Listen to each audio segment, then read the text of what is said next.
free, oh, so much money.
everybody.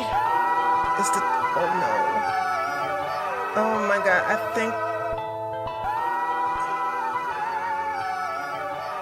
oh, I made a mistake.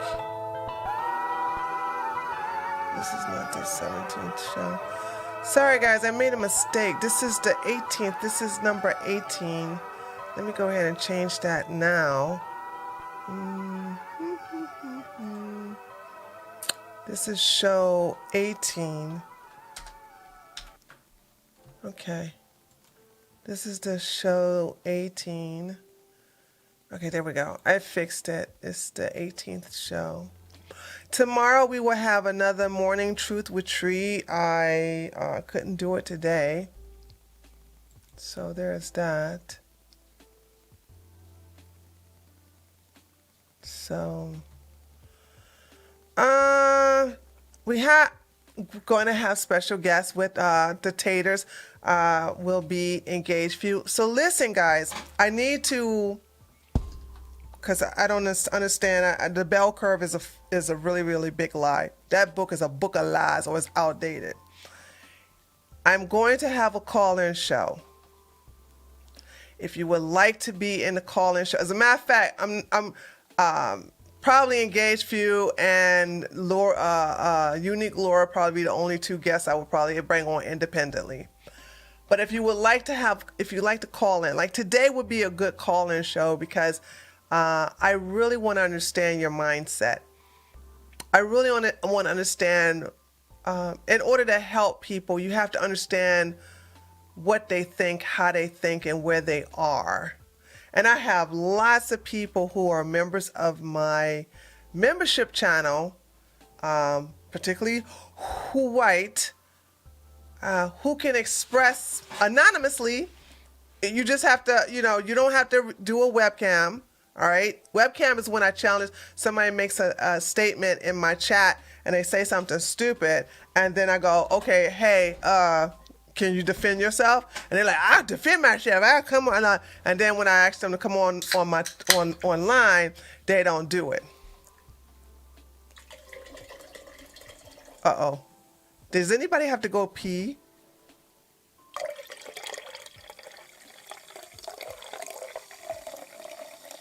Oh, it doesn't work because this is seltzer water, by the way. This is seltzer water. This is seltzer water. This is flavored seltzer water.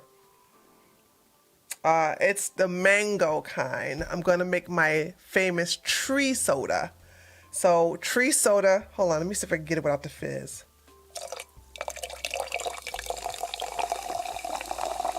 The damn fizz messes it up. Anyway, so let me show you how I make my seltzer water. Right? This is how I make let me show you how I make my 0-calorie, delicious tree soda. It's called, I'm going to call it the Treehouse Soda. You need to use salsa water.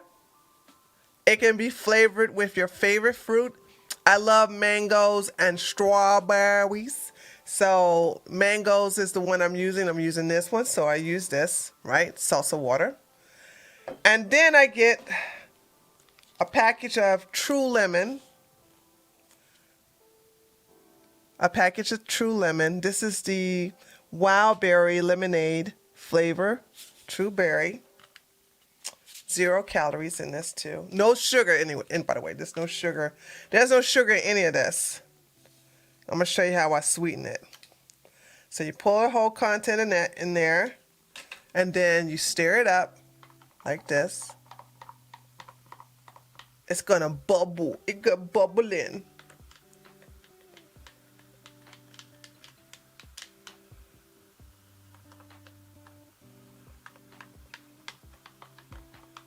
Okay.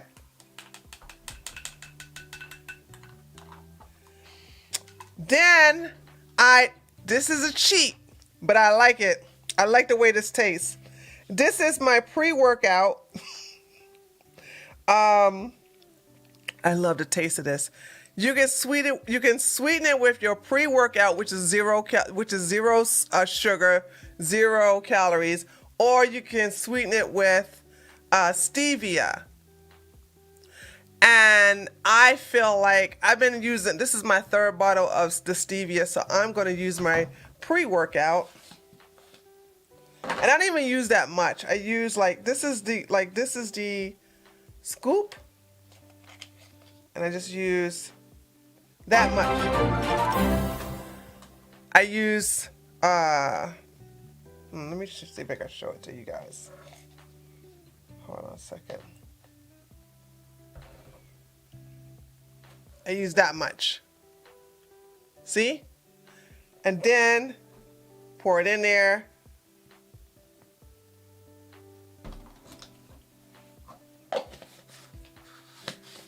and then stir. And that's it.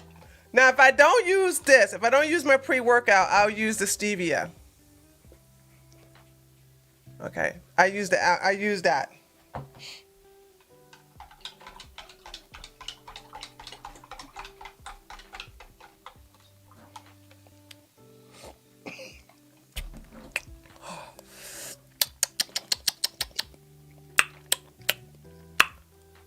Delicious.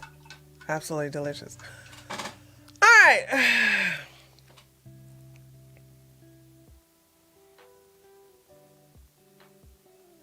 Oh, somebody made a donation? Sky Bomb. I got my Go Fuck Yourself shirt. What? I got my Go Fuck Yourself shirt? I'm so happy and love how you say whamming. Go fuck yourself. I don't have a go fuck it. Oh, wait a minute. I don't sell a go fuck yourself shirt. Do I? No. Do I?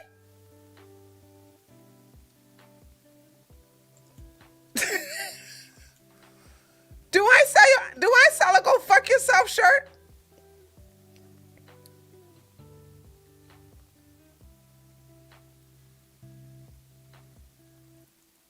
Hold on. Hold on. Y'all laughing. I'm so serious. Like, do I sell a go fuck yourself shirt? Hold on a second. Let me go check. Let me go. Cause this is news to me. Hold on. Hold on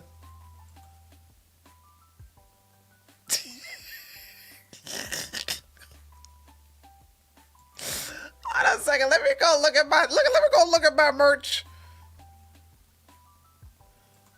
Y'all want to go look at my merch for me? Hold on. With me. Hold on a second.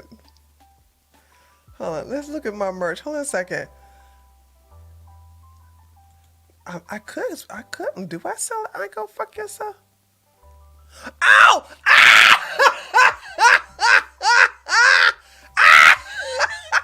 Oh, I need a vacation.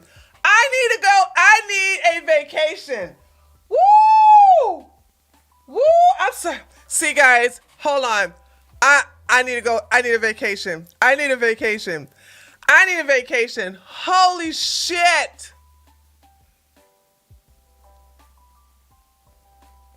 I haven't had a vacation over 2 years. And I forgot my merch.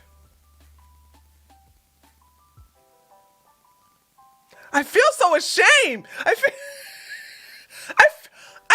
so ashamed. I really do. I feel so ashamed. I feel so ashamed right now. Oh my God. Yeah, it's past due a vacation. It's past due a vacation. I am so bad. Sky Bomb, sweetie, honey baby, thank you so much. I apologize. I'm glad you got your Go Fuck Yourself shirt. Thank you so much. Lord have mercy. I got so many designs on my daggone merch store. I done forgot about that one.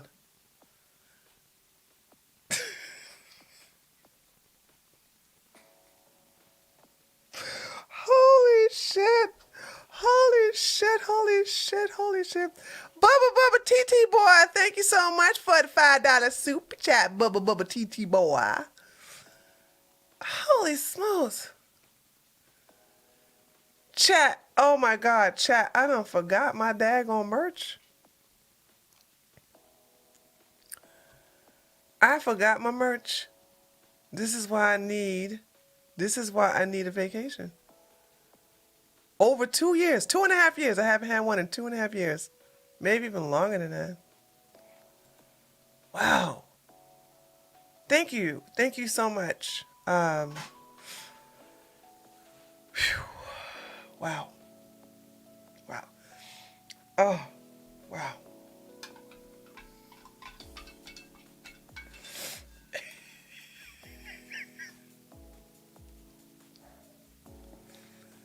So anyway, let me get back to my website.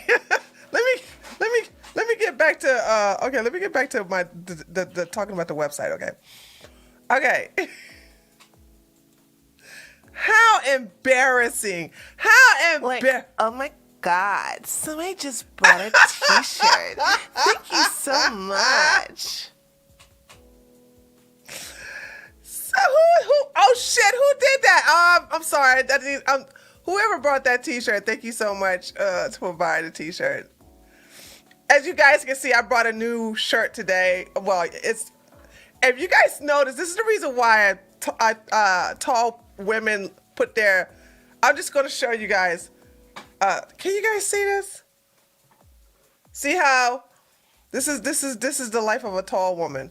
The shirt fits me here, but it never fits my arms. So this is what tall people have to do to their long sleeve shirts. So it's not obvious. That there. So it's not obvious that that the long sleeves don't fit. It just never fits unless they get it specifically made, or I get a man's shirt and then take it in. It'll never fit my arms. So that's the story of a long talk. Thank you so much, whoever purchased that shirt. That was me. I actually bought it. 2, 1 in gray and 1 in black. Oh my God. Well, thank you to Engage Few for purchasing that shirt. Holy smokes. Oh my God. I forgot. Hold on. I got to defend myself. Y'all know when I first made that store, that was one of the first designs I created. I created that design. I'm pretty talented, by the way.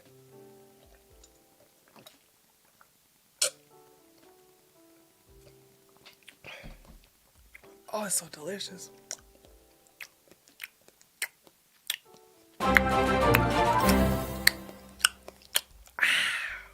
It's delicaous, it's refreshing, it's tree soda. Get yours at treeofsoda.com. JK.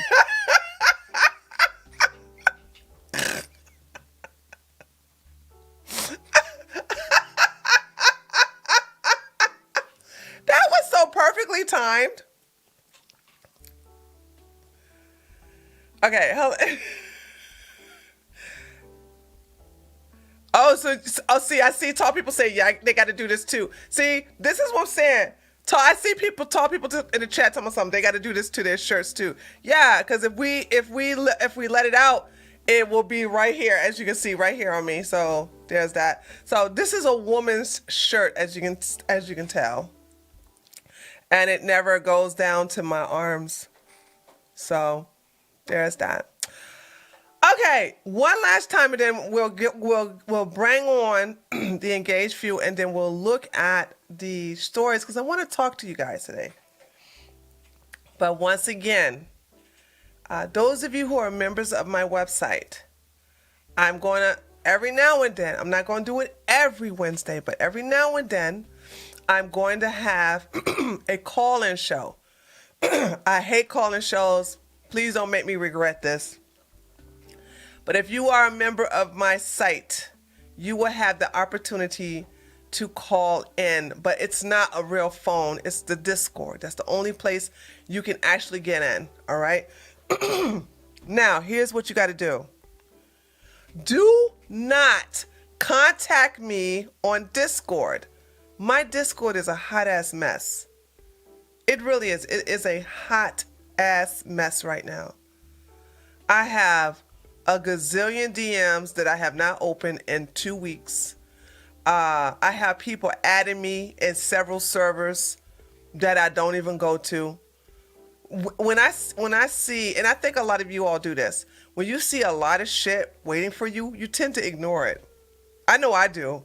I'm like, that is not, all that stuff on Discord is not a priority. So I'm just going to act like it's not there. Because I told you guys to send me an email. I am always in my emails. I have to be in my emails because people, if people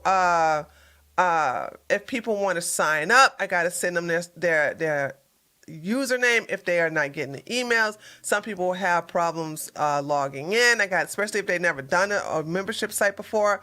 I also have people contacting me. So I have a lot of information coming through me on emails. I am always on my emails. Even on my phone, I'm looking at emails because that's important. I told you I don't do any apps, but I do look at my emails on my phone, on my laptop, and on my desktop because my emails are very important to me. So when I tell you to email me, and all y'all have to do, you guys are a member of the site, all you got to do is contact me from the membership section. All you got to do is send feedback form, or just send me a direct email saying, hey, Tree, and please make sure you send me an email from your email account associated with your membership account. So send me that. I'll verify if you're a member. I'll give you a Discord, and then we have to test out your settings. Or we have to make sure that your mic is working and that your settings are correct. Like today, when I test out the Engage Fuse settings, I found out that my server, but then again, I found out we was on the wrong server, so that was my fault. But the server wasn't he had to push to talk, and I had to tweak the server to make sure that he can talk. So these are the technical difficulties I need to get done before the show. If you all are contacting me on the server, my mind is shot. My mind is all over the place right now. There's a lot of stuff, a lot of things going on behind the scenes that you don't care about. But the only way I can stay focused is if you email me. So here's the deal. Send me an email. Say, I want to have access to do a call-in. I will contact you, and then I'll give you the link. First of all, I'll verify if you're a member. Then I'll give you the link to join that server. Then I need to meet with you before I can give you permissions. I need to meet with you and so I can test out your mic. Because I'm not going to sit up here. I'm telling you guys, I hate that shit so much. That shit pisses me off. And I don't even listen to shows. As soon as somebody have a show and then they bring in several people like, your mic's not working, and then they begin to give them technical help on the air, I'm like, boop, I'm gone. I don't want to hear that. I want to hear conversation. I don't want to hear technical support. And you guys, because you're so in your own little bubble, you're in your own little world, you are oblivious to this side of the streaming world. That we want a smooth stream. We want to click on you and you able to, boom, be able to talk. I get it if your mic is muted. I get it. But to sit up here and it's not working at all, and I got to say, well, what's your setting saying? What's this saying? What's that saying? I don't want to do all that. So you need to have this done and beforehand. So again, contact me through email. And then when I do a call-in show, especially for a topic today, because I really want to get into you guys' head. I want to know why you do what you do, and I want to know why you don't do the right thing and why you're scared. So it's kind of things like this, or give me your understanding on why you think people are scared or whatever. So again, send me an email. Do not contact me directly on Discord. Send me an email. And for those of you who are retarded, send me an email. Just keyboard and then type and send email touch with a logic. Do you get it now? Do you understand? I think I covered everybody by now, okay? All right. So we're going to talk about an entire situation right now that deals with the NASCAR situation, because it's really bigger than what you think. It's the situation with Brandon being denied his sponsorship is bigger than you think. And this is a problem. And I want to know, when did NASCAR go fucking white? I know they had hired some diversity hires, but I'm going to show y'all I'm going to show you guys a pattern that I think is very important here. Let me go to the thing here. Hold on a second. Hold on. Where is it? Okay, here we go. So let me let's start off with this, and then we're gonna go. Oh, hold on, I gotta see the chat. Hold on a second, chat. I gotta remove you. What y'all laughing for? Oh, yeah, I did go there. Hold on. Ah, Shisa. Pop out chat.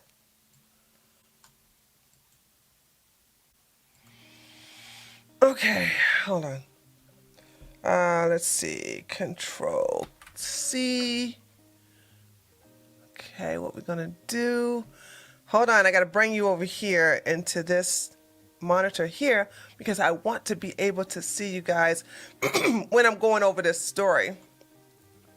So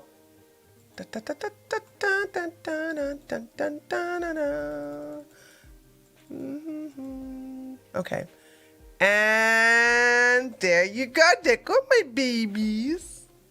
There go my babies. I see you. Okay. Now, for those of you, a lot of you all are probably new to me. You don't know my history in NASCAR. I'm not a NASCAR girl, but I'd been to NASCAR once. I actually somebody bought me to a NASCAR event with some friends. It was just two guys that I know. And I sat there and I was bored out my mind with watching the cars going, and I was like, ugh. But it wasn't the reason I had a good time was because of the drunk ass people around me that made it fun. Okay. It was the people. It wasn't the event. I could care less. It was about those noisy cars. They were loud too. I could care less about it. But everybody around me were drunk off their fucking ass. And they was having a good time. And I was enjoying the company of the people around me. Now, back then, the Confederate flag was a thing. If you was to talk to black people in Georgia about the Confederate flag and seeing white people wear them, we would tell you we don't give a shit. It was just a common thing. Ever since I've been down here in Georgia, seeing white people with the Confederate flag on their cars, on their trucks, them big old super trucks, on their hat, on the a shirt, vanity plate. It was such the norm. Nobody really gave a fuck, right? You know what I'm saying? But now all of a sudden, it's racist. So NASCAR did not approve Brandon Brown's sponsor scheme. And I find that suspect. Because why is it that Let's Go Brandon, this right here, it's not actually, they don't even have Let's Go Brandon on here. This is how the thing is, LGB coin. How come this is acceptable, but, how come this is not acceptable, but this is acceptable? You know why?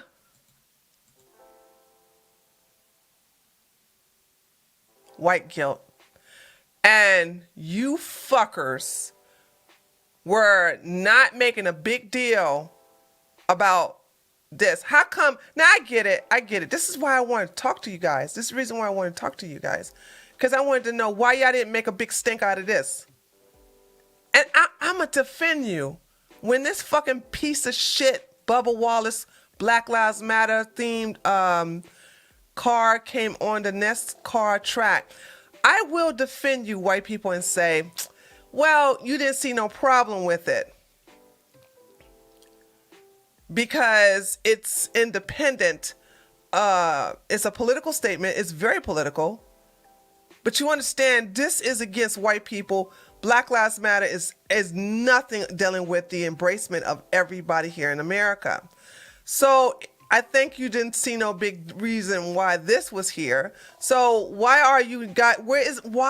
isn't there a big backlash for Brandon to not have his car?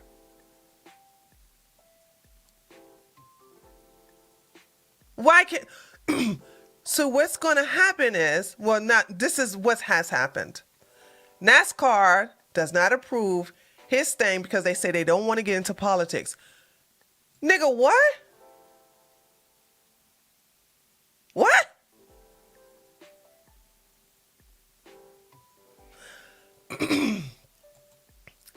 They don't want to get in politics. But this shit can be ordered online. And let's not forget this shit right here. This made me so bad. Because a half-breed. This nigga ain't even full nigga.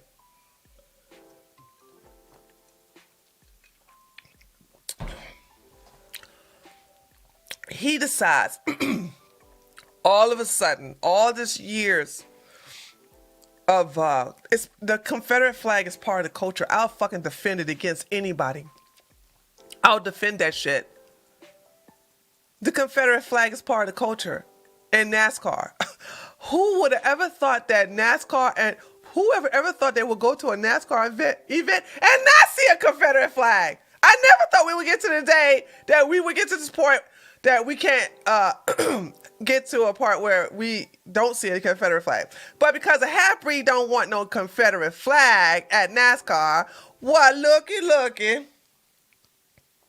We are in the fucking South. So you mean to tell me Southerners are not allowed to keep their heritage, to keep their culture?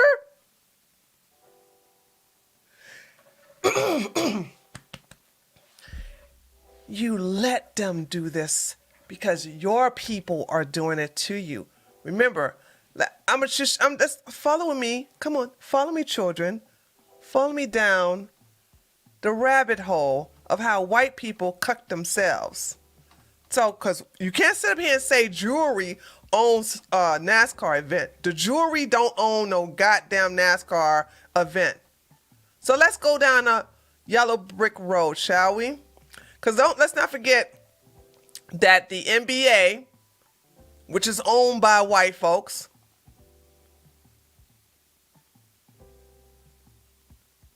I think the owners of these teams are majority white. You got a couple of black. I think I got 2 black guys in here. Okay. You got the NBA was allowed to put Black Lives Matter on the side. Now, granted, okay, what did black folks, hold on, I got to talk to black folks. Black folks, we used to have a term for NBA. What did we used to say NBA? Niggas be what? What did we used to call the NBA? Those of you from the hood, or those of you from the fucking innocent, we used to say NBA stood for something. It was nigga be something, or niggas. What did we used to call the NBA? Who here? Where's my black folks at?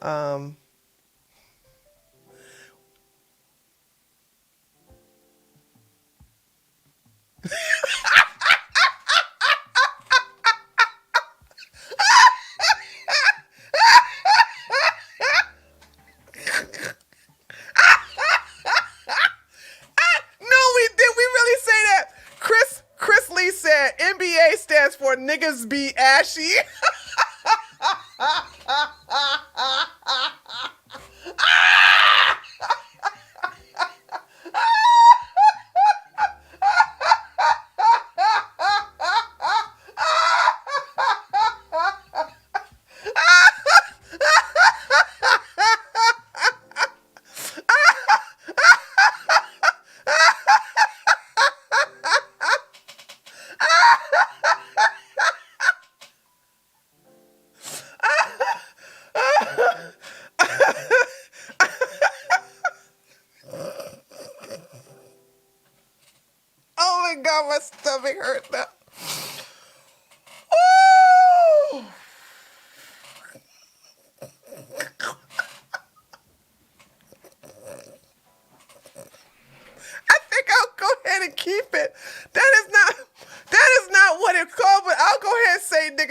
ashy. Okay, look, soul. You know what I'm saying? Soul. Nigga. We will use that. We will use NBA with niggas be ashy.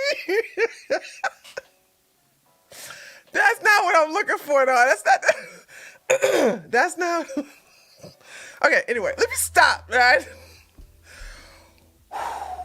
Okay. All right.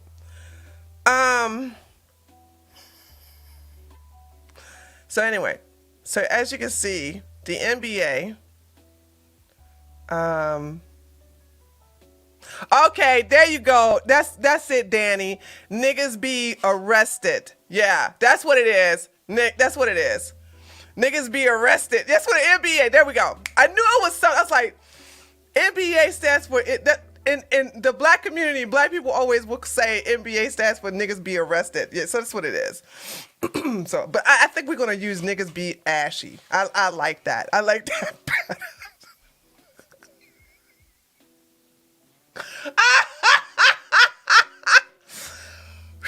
Okay.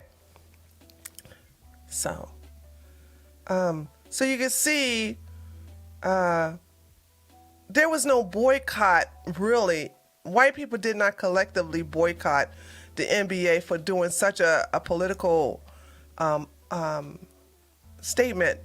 Black Lives Matter is a Marxist organization that wished to destroy the foundation of the black family.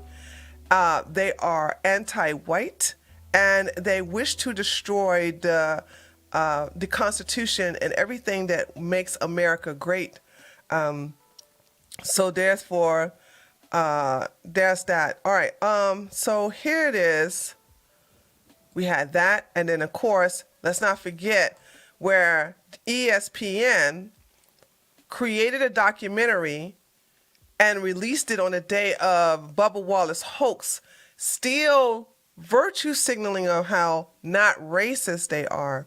So let's not forget that bullshit. They've made an actual documentary, and NASCAR was behind it. NASCAR promoted it. NASCAR emailed their supporters about it and actually encouraged the sale of it. Then we have these bitches right here. Okay, we had the soccer players. Where do you understand how insulting Black Lives Matter is to me? And I'm a black woman, right?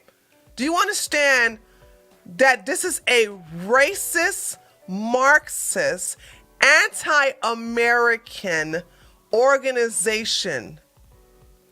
They don't really care about black lives. They only care about black lives that they can use to further their Marxist agenda in order to get money. Black Lives Matter made over $90 million. $90 million. And none of that money went into the black community. One of the founders decided there were 3 lesbians who used that, who were founders of Black Lives Matter. One used that money to become a trans man. The other used that money in order to buy 4 wonderful homes in 4 different locations, costing millions of dollars. And the third one used it to tour around the world to teach how white people are inherently racist and to push CRT. These bitches are rich, multi-millionaires. And when I see, and maybe I can do that. Maybe I can do that because I'm in the South. But if I see a white person, which I haven't seen one in a long time, when I see a white person wear a fucking Black Lives Matter t-shirt, I shame them. And okay, I'm black privileged. I can do that. White people can't necessarily do that too much. I don't know. Maybe you can, maybe you can't. I don't know. I can't speak on you, but I shame them. Now, I think the last time I shamed somebody wearing a white woman, as a matter of fact, wearing a Black Lives Matter t-shirt was doing, I think it was in 2020. It was 2000. It was during that whole George Floyd bullshit when the Koofy Koof came about. And she thought she was something wearing that black rose. I said, why do you wear that t-shirt? Because I support, I'm not going to go into it. I already talked about that on the video. It doesn't, I shamed the fuck out of her. Bitch end up crying. Because I dropped facts about the truth about black lives. They don't give a fuck about black children being killed. They don't give a fuck about black on black crime. They don't give a fuck about black people being kidnapped and sold and black teenagers, black female girls, black females being kidnapped and sold in the sex industry. They don't give a fuck about the drug epidemic that is plaguing them. They want to remove, it's bad enough that the black community is a matriarchy, but they really want to destroy black men, and the only way they will allow black men, according to their mission statement that I was the first one to make a video on and exposing it, the only way a black man can participate in a Marxist society underneath the Black Lives Matter mission statement is unless he's gay or trans whammon. You cannot be a heterosexual whammon and partake in the Black Lives Matter community. So when I see anybody, I expect a dumbass black bitch like this to fucking wear this shit. But I don't, when I see a white person wear this shit, I'm seeing my enemy. You might as well have a fucking Klansman hood on if you wearing a Black Lives Matter. It's the same fucking thing as far as I'm concerned. It's the same thing. Then we have this bullshit, another fucking half-breed. Have y'all noticed? Have y'all noticed the common denominator here?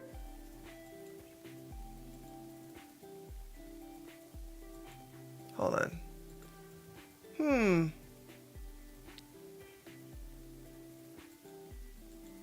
Half-breed, half-breed. Half-breed, half-breed. Half-breeds are fucking up the fucking world.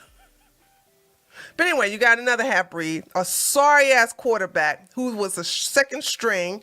He was about to get traded. He wanted to daggone floss. So therefore, what's the best way to do it? Let me grow out my fucking goddamn hair, put some fucking shit in it and make it extra nappy, and then blow out an afro. And now I'm black. How convenient. How convenient for you to be black when it suits your narrative.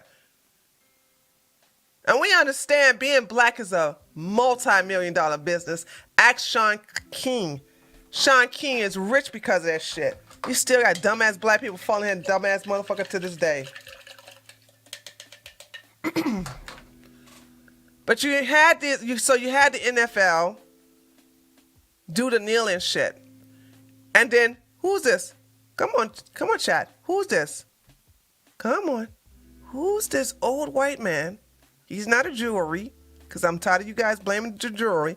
Who's this old white man sitting here with his fucking black servants? Huh? Come on. JJ. What does JJ stand for? There we go. Jerry Jones. Jerry Jones. When you don't call out your own for doing fuck shit like this, you're going to get this. God damn it. I got to find someone. I got so many fucking goddamn. Hold on. There we go. You're going to get this. When you don't call them out for doing fuck shit like this, you're going to get this. You're going to get this.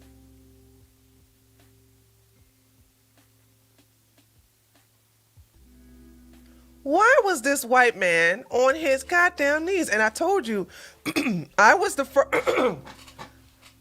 I'm sorry, I need to start tooting my own horn because people are not tooting my horn for me. So I'm going to toot my horn.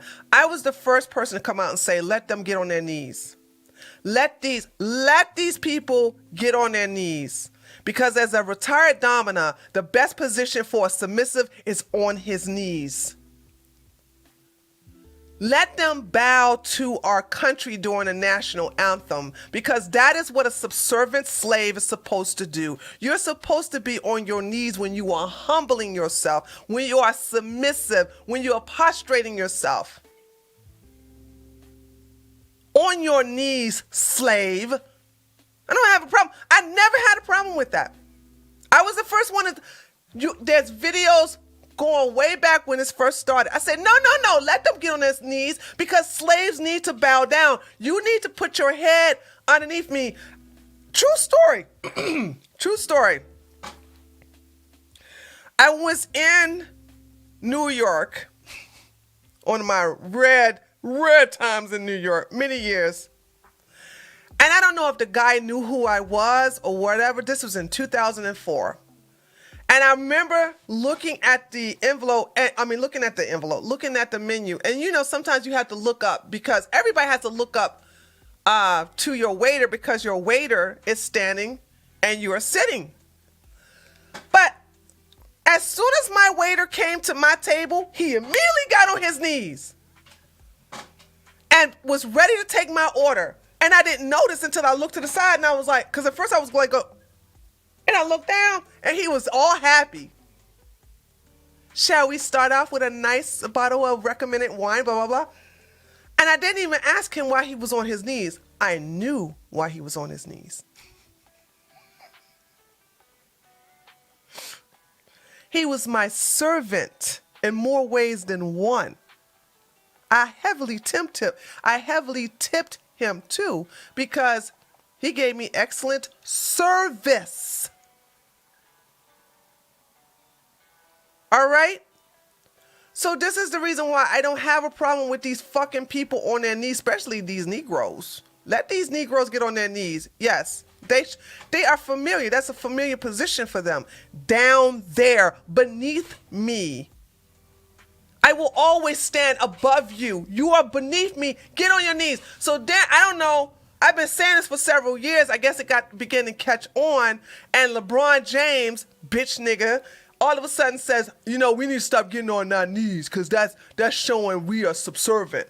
I was like, oh, did somebody tell this nigga what I've been saying for all these years?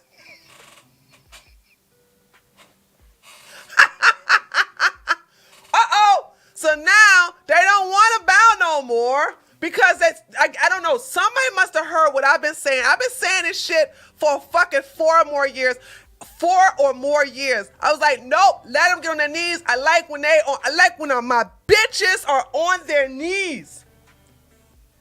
I love when bitches are on their knees.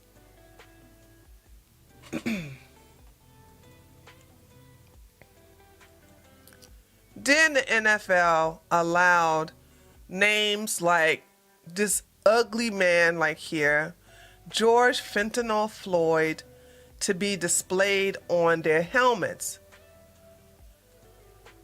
So you got all this political messages here where you're allowed to do this shit. You can even have social justice messages on players' helmet. So the NFL will allow 6 social justice messages on players' helmet.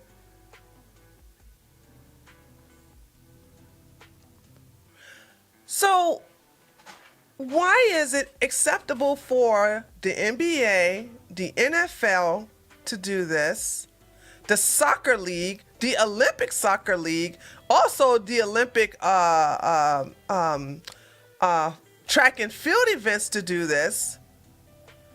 But now all of a sudden, when this wholesome white person named Brandon Brown, look, I need you to look at Brandon Brown.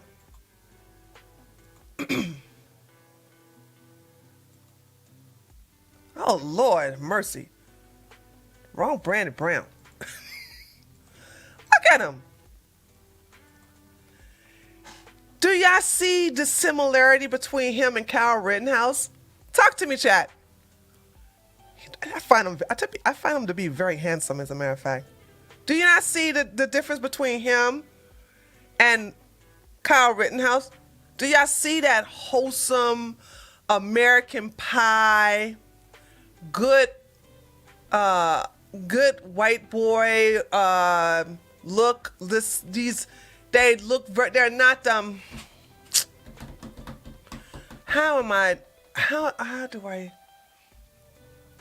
they're very pleasing to the eye, but they have that that old time okay, what was the name of that? Mad Men. I saw the series Mad Men. This is what they would fit perfectly in that world in the wasn't Mad Men in the 60s and the 70s, right? Authentic, wholesome. Okay, my chat is helping me out. They are humble looking, wholesome, authentic, not menacing, perfect, classic. There we go. That's the word of it. They have that classic look about them. You see what I'm saying? They don't look like R.A. the Rugged Man. They don't look like Sean King. They're not people who are trying to be another race like Tim Poodle. They look nice. They look well. They look so good. Okay. I could see somebody like this on one of those old timey commercials that they used to have in the 70s and the 60s or something like that. They look very Mayberry USA.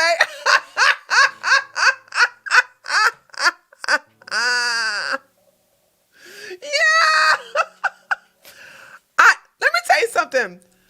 I would trust these guys with my car. I'd be like, hey man, I gotta go somewhere. I got the keys in the ignition. I'll be right back. I gotta run in here and I forgot a bag of groceries. I know that I can go into the grocery store, go get my bag, and he'll be right there watching my car. That's how they look, okay? Oh my goodness. Hold on. I gotta bring in hold on a second. Sorry guys. I'm just a talking. Hold on. Where's the engaged view? There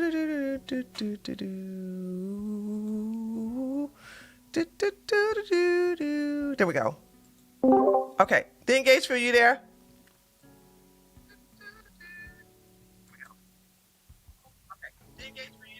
Yeah, I am. I'm Okay, here. turn off. Just listen to me through the Discord. Okay, hold on. Let me just turn this down. There we go. Okay. Okay. Can you hear me? Yeah.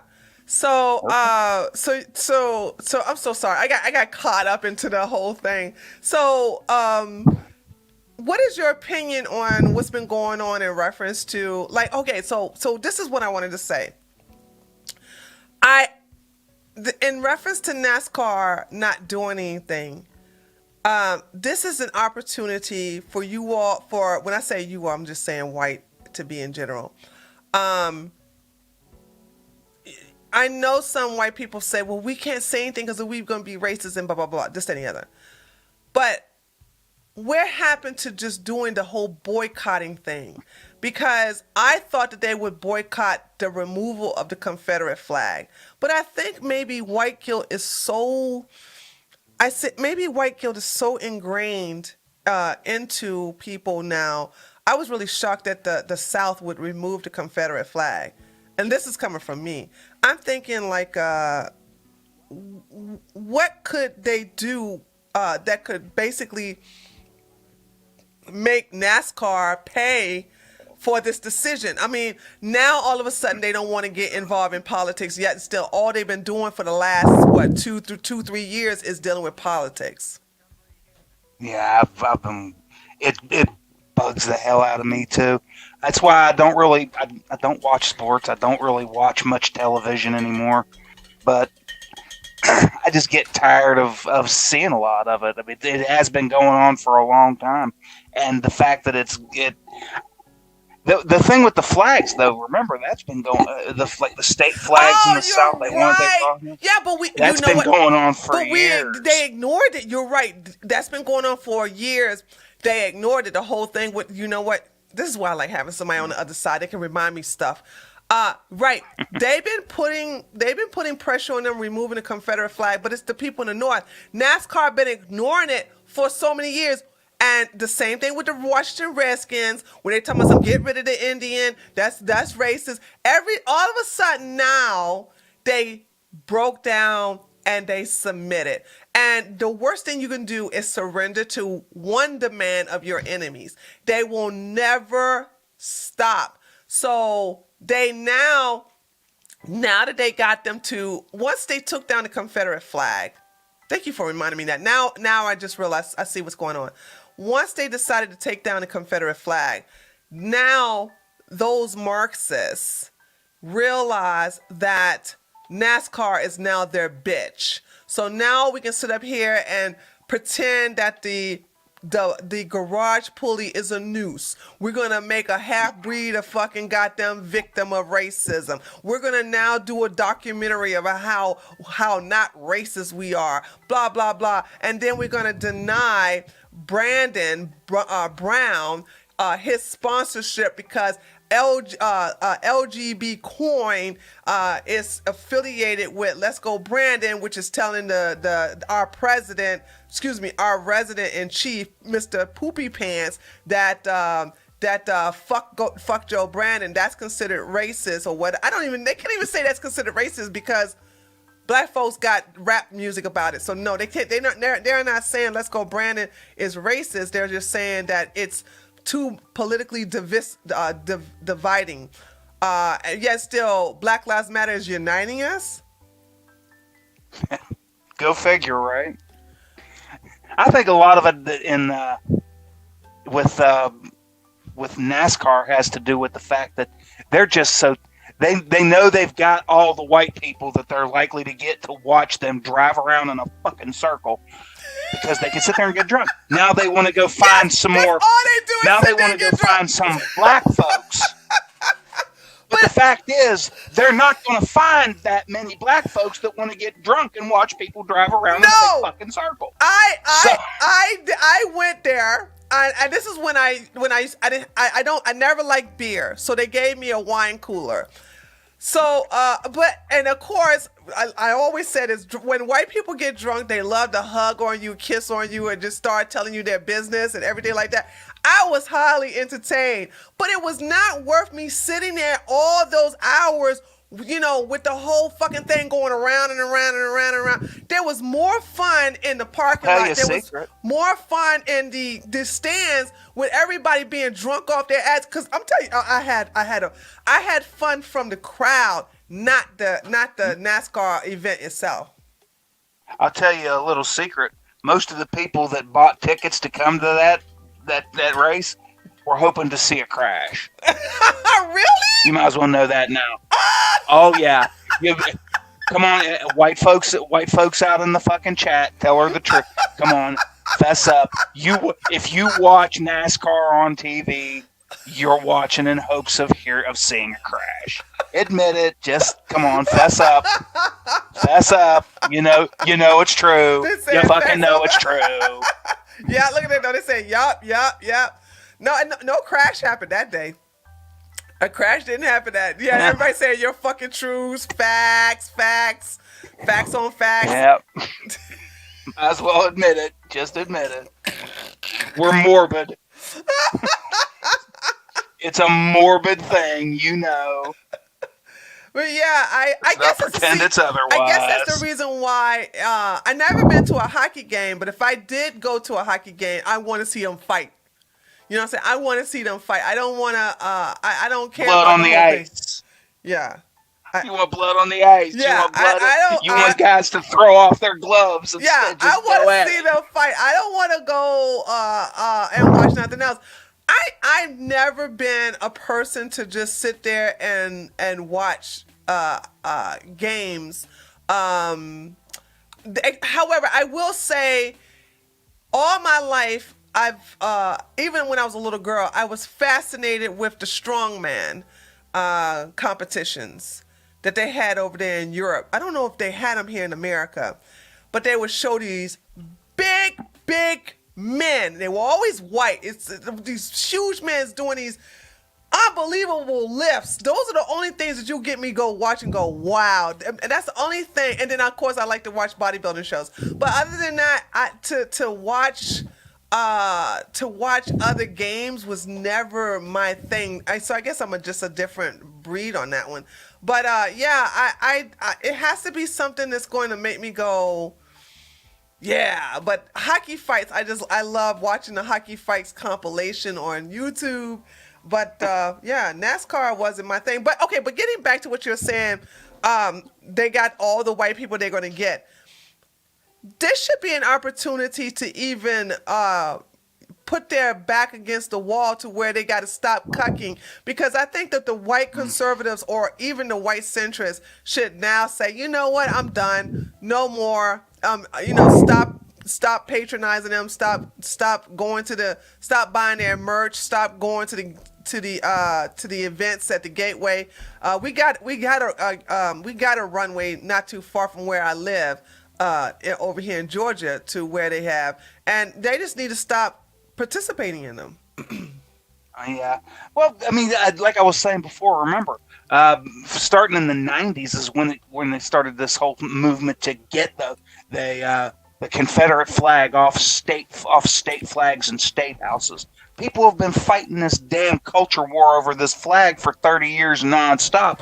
A lot of people in the South and then, people on the right, they're just tired of fighting it. They just don't see it as worth any effort. They're looking at more immediate things here and now to fight about, and they're just not willing to put the effort in. I think it's a bad idea to let them. As they get older, the fight just wears off, and I think this is when they should teach it to their children to pick up the mantle, to pick up the sword and shield, but they're not teaching their children to be fighters. If you look at all your great warriors, what they do is they teach their sons to be just as good warriors as themselves. And their sons want to aspire to be great warriors. Now, if based on certain genetics, it's not possible. Like unfortunately, who was a great fighter, and his son is just not capable of doing any. Hold on. Can you think of one? Can you think of a great? Because Muhammad Ali never had any sons. All his children were daughters. Well, as far as I know, George Foreman's kids, none of them were boxers. Oh, that's a good one. He had nothing but a bunch of boys, right? I have no idea. Like I said, a lot of these sports are just things that don't interest me. George Foreman had 7. The reason why I know he had 7 sons, because he named them all George. God. Yeah, he named all his sons George. Okay? He named all his sons George, so that's the reason why none of his sons end up being. Maybe they mad, subconsciously mad that their father would name him the same name as him and the rest of them. That's a stupid thing, but yeah, he named all his sons George, so that's another reason. So yeah, that's a good one too. And then let's look at Arnold Schwarzenegger. Arnold Schwarzenegger, children by what's his now divorced wife, not the maid, but what with the Kennedy girl. Yeah. Anyway, those sons just are not genetically gifted. However, the secret son on the side is genetically gifted. And he is able to live. He looked just like Arnold too, and he's becoming a bodybuilder. Maria, thank you.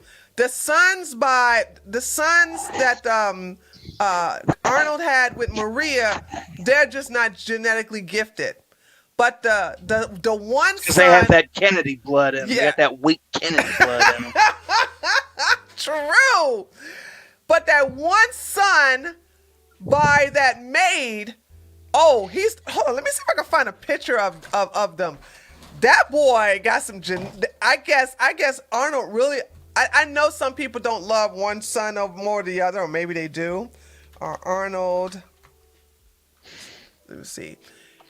His son is Lupe the maid. His son is so genetically gifted. I'm sure. Watch this. Hold on, look at that. I'm show y'all. Oh my God, wait till you guys see this picture. Hold on a second. Say copy image address. Here we go. This is the son he had by the maid.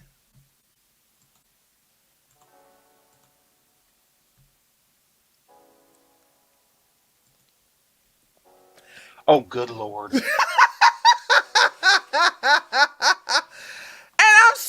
I'm sorry. I know Arnold is so happy his gene. I know he's so happy he had sex with that maid, because look at what she produced for him.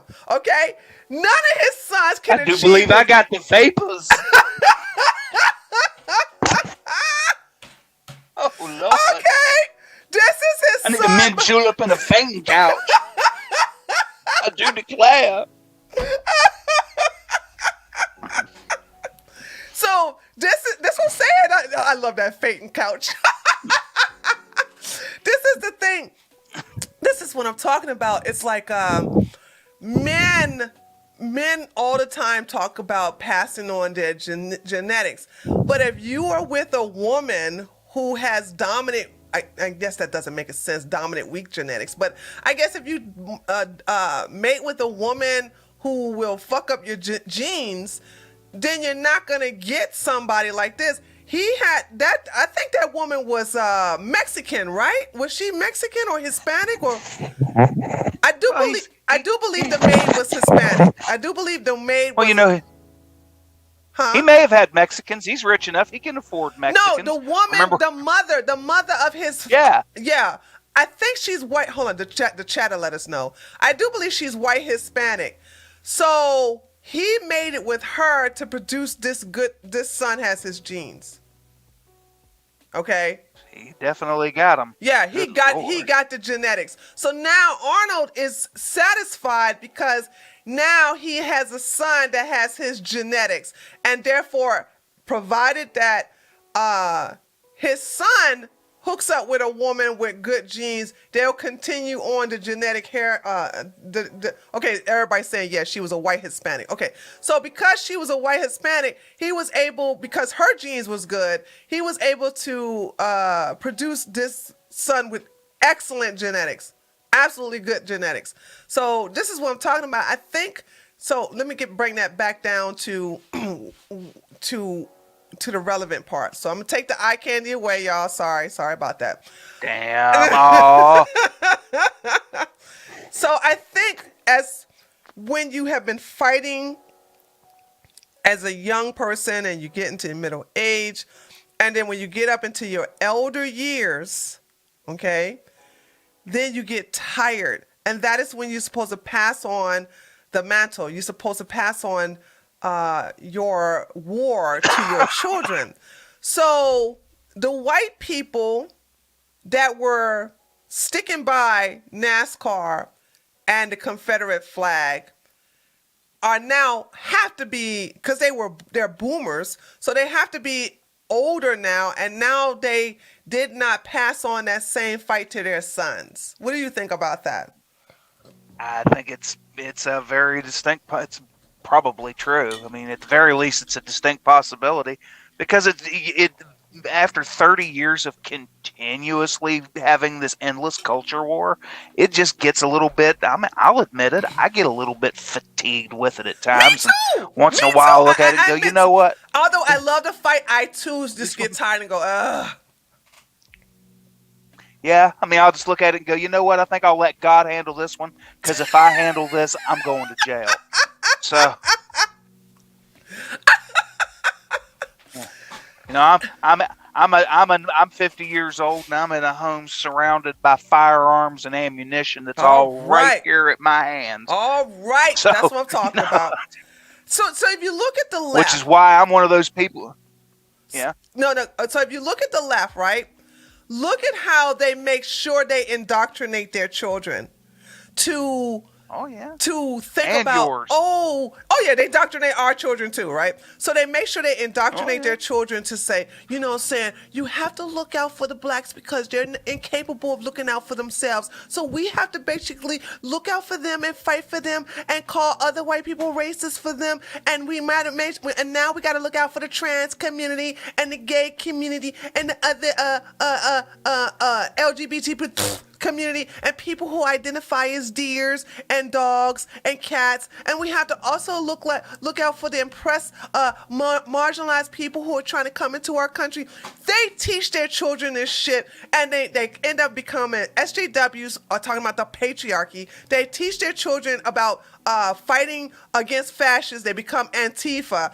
But what do our side teach our children? How to not be racist? They're not racist by default. Yeah.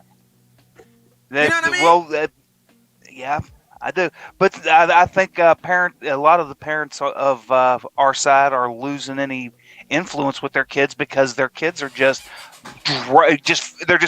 their head is held underwater for continuously just Then shoving their don't head have them. into I know into a this barrel sounds of so bad, leftist nonsense. but don't have them. If you cannot control your children, and not and you will allow your child to be indoctrinated, which I agree. If you sit up here and put your child in these crazy ass public schools, that is a form of child abuse. These fucking people are on TikTok bragging about how they're teaching your child Marxism and to be a communist, and how to become a communist, and how to basically not to deny their identity, to look at gender as an option. You know, saying if you put your child through that, then you're basically are guilty of child abuse. So if you cannot afford to have your child not being indoctrinated by these crazy ass lefties, then don't have them. Don't have them. yeah. Don't have them. And the worst part is that you ever notice that we never argue when when the kids come home and say stupid shit like gender or this or that is just a social construct. Well, you know how a social construct comes into existence? Quite a few generations and years and centuries of society figures out that these roles work best for these people, and they make for the best, for the prosperity and protection and happiness of the group. That's why they're social constructs. But we allow people to spit that word at us as if it were, a curse. That's a social construct. It's a social construct, you fuckhead. That's the one thing I do appreciate. We need to defend it, is what I'm saying. This is how I deal with it. Because I've learned how to become a better debater by being in these panels on Twitch, where a lot of these fucking retarded ass SJW virtue signaling white people are. And whenever they would bring up social construct, they're like, well, basically gender is a social construct. And my answer will always be so. Blue screen, they'll go blue screen. I don't defend when they go, oh, it's a social construct. I go, so what? And they have nothing to retaliate in, because a table is a social construct. A fucking computer is a social construct. Because for years they never Everything is a had social to construct. have anything. Right. Yeah. For years they never had anybody to tell them that. Nobody bothered to say anything back to them, so they never had to think about it. Well, now maybe it's time we do. Maybe it's time more people besides you and me do shit like that. Yeah. Because I'm the kind of person who will say, well, what about it? Yeah. I mean, you act like you said it's a social construct and therefore this is the end of the conversation. You didn't say racist yet. We can still keep talking. This is the thing. And you know what I mean. Oh, you yeah. know what I mean. Oh, yeah. The racist is how you're supposed to shut down the conversation. Oh yeah. But this is what I do with them, right? I tell people that these lefties understand there are certain words to shut you up or to make you have to justify it. I don't have to justify shit. When they call me names, I go, yup. Because the thing about it is they want to deflect you off of the issue. When I sit up here and say, like when I was here, and I know they didn't mean to do that. I think it's just something that just white people, not all. I always got to say that not all, because some people get all so fucking sensitive. But I said, some people were like, oh, but where was this? We was talking about the crime area in this particular area, and it was like 94% white or 92% white. And some one of the taters were innocently said, yeah, but black people only make 3% of the population. And I was like, and go look at I believe that was Kenosha. Yeah, and I said, go look at the prison system. I bet you they make up over 50% of the incarceration. And then somebody said, holy shit, they make up 64%. I was like, thank you, ladies and gentlemen. I was like, who gives a shit What you guys got to sit up here and engage with the statistics. It's not racist to engage with the statistics. I don't give a shit how small the population. You guys, because you all are ignoring the behavior patterns in certain areas that are done by my people. If you're not going to acknowledge that, the problem's going to continue to manifest, and it's going to continue to be an ongoing theme everywhere in the United States. And I don't care. And if I was to debate that against a white liberal or a white commie, the first thing they will say, because it has been done to me, the first thing they'll say is, "Oh, well, you're just basically spewing white supremacist tropes." And I go, "But where's the lie?" Yeah, where is the lie? That's very true. it's fucking funny. Yeah, isn't it? and then they'll say, "Well, I'm not saying it's not true, but why?" It doesn't matter why. You need to acknowledge that it's happening. I want you to admit that it's happening. You're not admitting it's happening. You're just sitting up here ignoring it, or you're shooing it away by saying that's racist, or that's a white supremacist trope, or that's basically something that the alt-right would say, or that's what Coons would say. I'm like, all of that shit is not engaging with the argument. Do you agree that this is a thing? Yes or no? And that's when they'll fucking goddamn just bow out. They will never agree that this is an issue. Oh yeah, and when they start coming with that, that's racist and whatnot, or they start talking about how we have to deal with the systemic inequalities, I go, you want to really piss them off? Ask them, do you actually quote "white man's burden" as you're typing that, or you just think it in your head? But you ever read that poem, "Take Up the White Man's Burden"? Yeah, I tell them, prove to me systemic racism exists to this day. This is, I guess it's another reason why I'm so mad and I'm banned. I'm suspended, not banned. I guess it's the reason, Engage Few, that I'm mad and I'm suspended from Twitch, because this really polishes up my debating skills with these crazy people on the left. Because when I say, prove to me systemic racism exists today, because the trick is, whenever they talk about systemic racism, and this has happened in every situation, you cannot show me one case where somebody justifies that there's systemic racism existing today by not bringing up something in the past. No, they look at statistics and declare that that's evidence of racism, like the high incarceration rate for black does males. Does not make them prove that. They go, well, here goes systemic racism. Black men are overrepresented in the prison system. I said, so show me how that's systemic racism. They're black. So what? They're fucking black. Black people are overrepresented in the NBA and the NFL. Is that systemic racism? No, but okay then, the burden of proof is on you. You have to fucking prove to me that just because an overrepresentation of somebody is in a certain type of category, it's systemic racism. Yeah. So the thing about it, they always put the burden on you, and you got to take it off and put it on them. Oh yeah, absolutely, and it's never easy, because even with that, you mentioned the NBA, most of them are black. You know what they say about that? That's the face of white supremacy. It's the new minstrel show and everything. Like, yeah, I don't know of any minstrels that were making $16 million a year plus signing bonuses and shit. Yeah, even the most mediocre football players in the NFL are pulling down $1 million a year. Yeah, I'm sorry. How is I'm that not a minstrel show, bad though? For you? But how is that a minstrel show? If you understand, well, that's what. See, that's what Colin Kaepernick compares I it to. want you guys anytime. Listen to me, guys.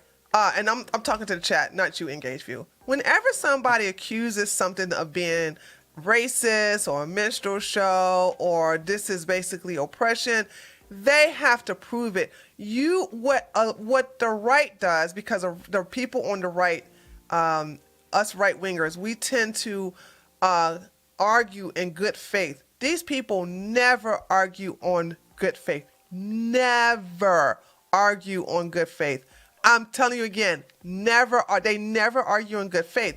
So whenever they accuse something of being systemic racism or patriarchal, or if this is basically white supremacy, the burden of proof is on them.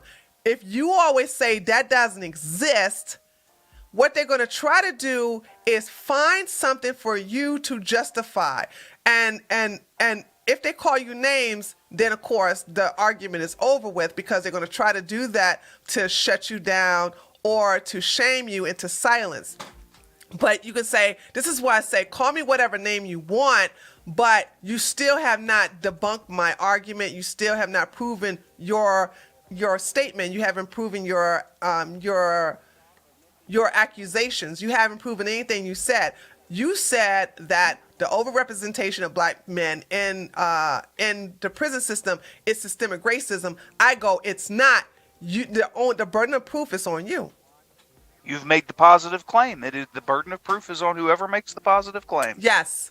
Yes. They say yes, we say no. They should have. Yeah. And let's be honest. How many real fighters are there in the Republican Party? Damn few. Oh, God. And we're all told to sit down and shut up. Or we're told if you make a statement on social media that's even remotely right of center, all of a sudden you're a Trump tard, or you're a what are you, a proud boy? What are you, one of those maggots? Yeah, but that's just to shut you down. Like if somebody was like, "Oh, you just support the Trump, the Proud Boys," so what? How does that disclaim or debunk my argument? It is such a. It's always poisoning the well. That's what they're doing. It's such a fascinating thing to debate with these people, because they move the goalposts, or they try to distract you with something irrelevant, or they try to deflect, or they try to shame you. And if you are aware of all these techniques, it never, ever, ever works. It never fucking works. And they're gonna have a hell of a time shaming me anyway. There's things I've done that made it onto cell phone videos. I'm quite at this point beyond shame, so I'm not gonna worry about it too much. You know what I mean? Thank you, Meta Guitar for Army, for the $2 donation. I appreciate that. Yeah, but it's like, these are the things that they do to shut you down, and I don't play that game at all. And that's the reason why there's some people I have actually. I'm not going to put them on blast because they said no. But there are some people I have like, hey, you said that anybody who doesn't support Black Lives Matter is racist. I would like to have a nice moderated. If you want to have it moderated, we can. But I would like to have a debate on you. Nope, because they understand that they can't shut me down. I'm actually from the hood. I'm actually from that area. I actually was the first one to put an exposed video out on Black Lives Matter to show that they are Marxists and that they don't give a shit about the black community. So it's like, when they know I know what I'm talking about. And most of all, I know their tricks. I know how they like to move the goalposts. They like to deflect, how they like to basically shame you and call you names to make you shut up. But if you are immune to this, and the only way, I'm just going to tell those of you here, the only way you can strengthen yourself is to engage with these people. Unfortunately, they fixed it where you can't even sharpen your debate skills because of how they do it. Engage view. I'm banned. I can't even continue my fucking goddamn debate skills because I'm banned on a platform where these fuckers are in abundance. Yep, it's a shame, ain't it? And some of the things that we've let losing the culture war in like Hollywood and stuff. We also we need to pay attention to the culture war that we lost in academia as well. Yes, we've allowed these people to change the language and change history, and we literally can watch them edit online dictionaries in real time to change the meaning of vaccine, for instance. I don't know about you, but I seem to remember when when I was a kid, if I got a vaccine shot, I didn't we got to be sick. careful. We got to be careful about that because Yeah. on YouTube, the things that we have to understand that YouTube won't allow us to say those things. Oh, yes, very sorry. I will go beat myself with a whip of knotted cords But after that's the how they show. win because they shut down the conversation. Yeah. Hold on, I want to. Somebody asked me a Yep. question. The Wolfman says, "What can we do with these people? Because I'm tired of listening to them." Well, I have been saying over and over again that I don't associate with these people. You people do. I don't fuck with these people, and I'll be very arrogant about it. I'll be very arrogant about it. I don't fuck with people like that in my real time. They don't exist here around me, and I don't fuck with my fucking biological family either. However, I will say this. The reason why I don't deal with my biological family has nothing to do with politics. They're just bad people, except for my cousins. From my aunt. Y'all know my aunt was like the best mother to me, better than my own mother. Her two daughters, I love them like they're my sisters. So I'm still in communication with my cousins and a few of my uncles. But everybody else, I don't fuck with them. I don't talk to them. They're not allowed to talk to me. They're not allowed to call me. I don't deal with them. They are not good people. You have to ask yourself, I want you to take the time right now. Hold on. I want you to listen to me. Hold on. Let me move my position here because I want you to hear me when I say this. I want you to take the time right now to think about bad people in your life. I don't care if they're family. I don't care if they're friends. Ask yourself, would you still have these people in your life if they were not your family, if they were your neighbors? This is how it's easy for me to get rid of family members that are just fucked up individuals. Because I have so many people say, well, they're family. I don't give a fuck if they're family. I'm able to choose new people to be my family now. But if these evil people were your neighbors, would you be kind? Would you be friends with them? Now maybe you would, because some people are just too soft-hearted that they want to be friends with these people. But just like I don't deal with evil family members or bad family people, bad family members. You know what I'm saying? I'm very selective on who I allow to be in my life. And if you're just a bad person, I just don't fuck with you. One more thing is this. I know some of you all are not confrontational. It's not in your nature. I'm very confrontational.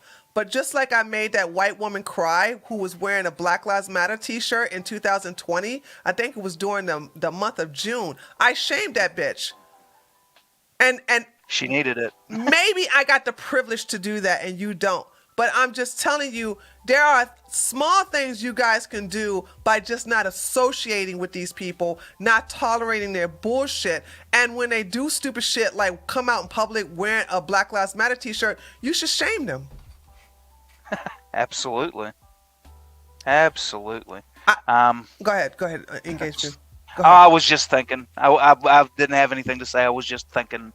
It's kind of rattling around in there. And the Wolfman says, I've debated these people on Facebook and got banned. We all get banned.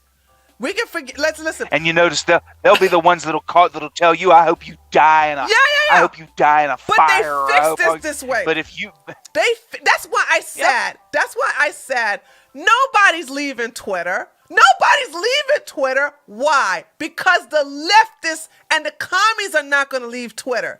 And this is the only way we can get access to them. You guys can sit up here and blow smoke up your ass all you fucking want to.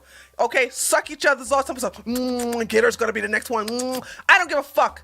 I'm never wrong about this shit. You are never going to leave a platform where these fucking unhinged commies are. You want access to get them. And when you get the one up on them, you get banned. I got suspended 3 times. 3 times. Wait a minute. The first time I got suspended because I called David Duke a racist ass grandpa. Okay? Let that shit sit. Yeah. The last 2 times I got suspended for calling black people roaches and saying that I should spray them with Raid. Those are the last 2 times. 2 times for calling black people roaches. So when you get one up, these are not threats. These are not stuff that's against the law. But because I got one up on these people, you know what I'm saying? I got fucking suspended. After the third suspension, I said, fine. Now, I really didn't do anything to get the suspension on Twitch, but because I'm so popular in reference to irritating the trans community on that platform, but also the white commies, they're like, look, we don't want that black bitch on our platform. So it's like they fixed it that way. When you do come after them, because we have the arguments, we have the facts, they shut us down. So Yeah. I'm just telling y'all that in my real time, I can't control what happens on these platforms, but I can control what happens in my real life. And as long as I don't fuck with these people and I shame them when I see them, then I'm making small steps. Yep, and it's what we're gonna have to do because we did lose so much of the culture where we're gonna have to fight, and it's gonna get ugly at times. For me though, I mean, I'm with you on the idea. I'm not planning on going nowhere to protest or nothing. Yeah, I'm just gonna stay here in my little home and because let's be honest, they're never gonna leave the cities. Because they've got all the protection in the world there. They can get away with all kinds of foolishness. Yeah. They're not coming down here to small town America. It's just never going to happen. Right. You know? But if it does, they have to come uphill to get to my house, which gives me a nice field of fire off the porch if it comes to that in Minecraft, of course.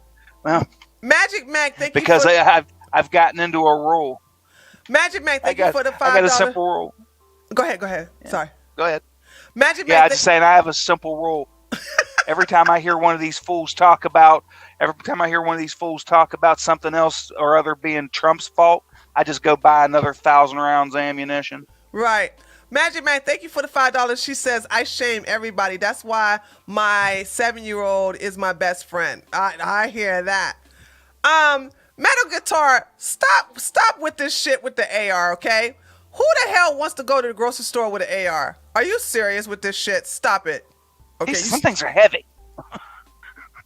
Tell me something. We can't go to the store with our AR. Who the fuck wants to go to the store with an AR?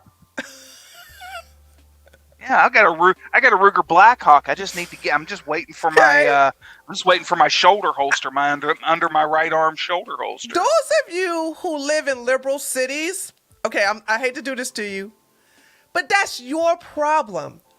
Y'all don't hear me. Yep, it is. Y'all don't hear me complaining about, these fucking liberals are doing this and they're going to make us wear a mask and they're checking for. I don't have that problem. Do you have that problem, Engaged Few? Nope, sure don't. So if you live in a Marxist place, stop complaining about how you're not free. We're free here. You never hear me complain about how the liberals are doing this to me and the liberals won't let me do this and I don't complain because guess what? I stay in a free state. We're free here in Georgia. We're free in a lot of places around the nation. But if you guys stay in a bitch-made place that's controlled by commies, that's your fault. Move. Yep. Because from now on, I'm going to be content. I'm going to let their cities burn. Let them drive out their businesses. Let them pervert their schools and murder their babies and turn their teenage children into freaks. Yeah, let them do anything they want with their people and their fucking communities. But if you decide to live there, that's on you, baby. That's not on us. Okay, that's not on us. And like I said, I'm just going to sit here up on my hill and wait. Once they've managed to destroy the cities, just in order to survive, they'll have to come out eventually. So some of them will, and some of them will be foolish enough to do like those ones did in Colorado Springs. Remember that video you showed where some Antifa went into a neighborhood and they ended up getting their asses whooped like dogs. That'll happen if they come out. Somebody, he got a mouse down the street. So what? I don't care. I don't care if there's a mouse down your street. So what? You live in a shithole. Move. Move! You guys stop complaining that you live in. You know what you guys sound like. You sound like black women talking about something. My third baby daddy ain't give me his check this month. How the fuck is that our problem? Damn, my baby really. mama giving me shit. She done garnished my check. What baby mama? The fifth one. How is the fuck is that our problem? Stop complaining about your problem to us. That's what I want y'all to understand. That's your fucking problem. I'm not going to have no didn't do complain about how many times he get locked up. That's his problem. And I'm not going to let no goddamn Watermelonina complain to me about how many times her baby daddy don't pay his child support. That's their problem. That's not our problem. If you live in a shithole state and a shithole city, that's your problem. We live good over here. I don't have that fucking problem here. I don't have it here either. Yeah. Mostly because a lot of people around here just ain't gonna put up with it. Right. I mean, here's something a lot of people don't realize. They keep saying West Virginia is one of the reddest states. We're a super duper deep red state. What they don't realize is that in 2014, the Democrat Party in West Virginia had a majority of the state legislature. They had the governor's mansion, and they had a majority on the congressional delegation. There were actually more Democrats than Republicans voted into the Congress from here. That all changed with Donald Trump. And but they do like to think that we're really red here. We're not all that. I didn't think it's not a long-term thing. I thought it was more on, like, you guys are purple. Is that fair to say? Or no? Politics, I've been telling people for years, politics in West Virginia is and always has been populist, which means that over time, the reason that people say that West Virginia, ran away from the Democrat Party. No, West Virginia politics is the same as it always was. The fact was, for years, it was perceived that populism was the home of populism was the Democratic Party. When the fact is, in the last few years, they realized, especially with Donald Trump, people realized, hold it. The right, the Republicans, the conservatives are the ones who we have more in common with. They're fighting for the small business owners and the working man. Okay. All right. Years ago, I wrote an article for a website here. I did freelance work for a webzine for the West Virginia gay community, and I kept trying to point out that because they would often have discussions about getting this or that kind of advocacy group up in West Virginia for this or that, and I kept saying there's no point to it. Politics here is not it's the national parties have less in common with West Virginia politics than they think, especially the Democrats. They gave up West Virginia years ago when they went with the the big corporations. People here it's not lost on people here that the major energy corporations are all run by Democrats. Okay. Yeah, I think, I don't know, people, because when people think about West Virginia, and I think if it wasn't for West Virginia, we would be screwed, because goddamn Joe Manchin is the only one holding this shit down and saving our country from basically being. Joe wants to be governor again. Okay. Joe wants to be governor again. I keep hearing around here, and that wouldn't be a bad way to go out. To close out your political career, especially if he ever win. Plus, there's also the fact that he wants to be able to go back home to that adorable house there on Mary Lou Retton Drive in Fairmont down the road here, and not have 10,000 country folk protesting out in front of it, or show up there and it'd be burned to the ground, because that wouldn't be impossible here. Okay, cool. But he's a populist, and he's always been a populist. His family, you want some interesting reading on a colorful political character?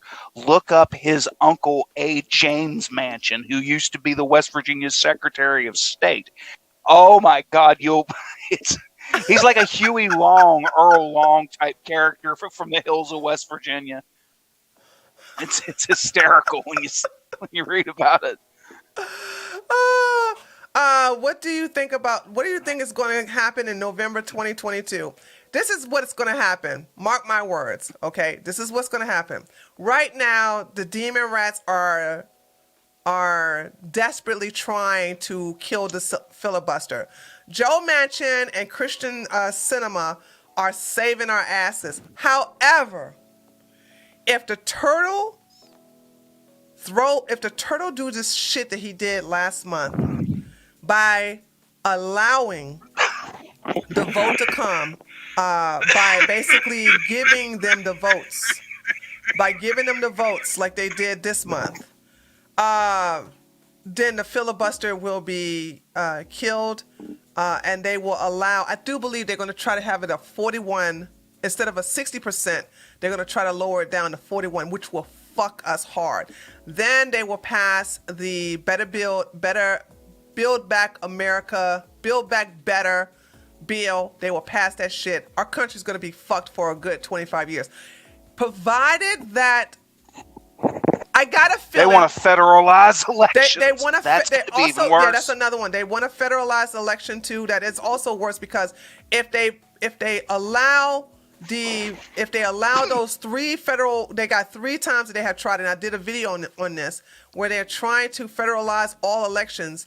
They're going to that means all the election laws that they just passed in Georgia, Texas, Florida, Arizona, Wisconsin, and I think there's going to be some coming in Pennsylvania real soon. That means that they are null and void, and now that federal law means that anybody can vote, even if you don't have an ID, even if you are not a United States citizen, and they can vote anytime they want, and it can also do it by ballots. That is the biggest thing that we got to watch out. You guys got to, those of you who are in Kentucky, y'all need to get on the turtle to make sure that motherfucker does not cuck again, because he did cuck last month. He did cuck last month and allowed that spending bill to be passed. We are never supposed to give the Democrats any type of win. You are never allowed them to do any type of win. So the vote is going to come on January the 17th, I think. Hold on a second. Chucky Boy, because I find it strange that Chuck Schumer wants to put it on the vote. He want to put the vote on the floor now. And I'm thinking, why the fuck anytime you are that confident to put the vote on the floor, the Senate floor, that means you got something up your sleeve. That makes me nervous. That, I'm not going to lie, that makes me fucking very nervous. So let me see. Federal voting law, July. Let me see. When is it supposed to happen? Not July, sorry. Not July, January.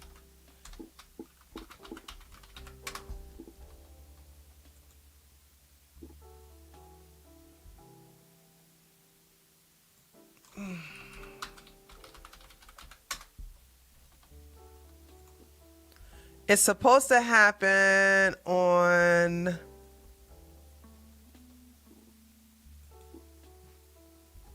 January the 17th. January the 17th is when they're going to be voting on this, guys. That's in 2 weeks. So if they get the votes to alter the filibuster, we are fucked. Yep.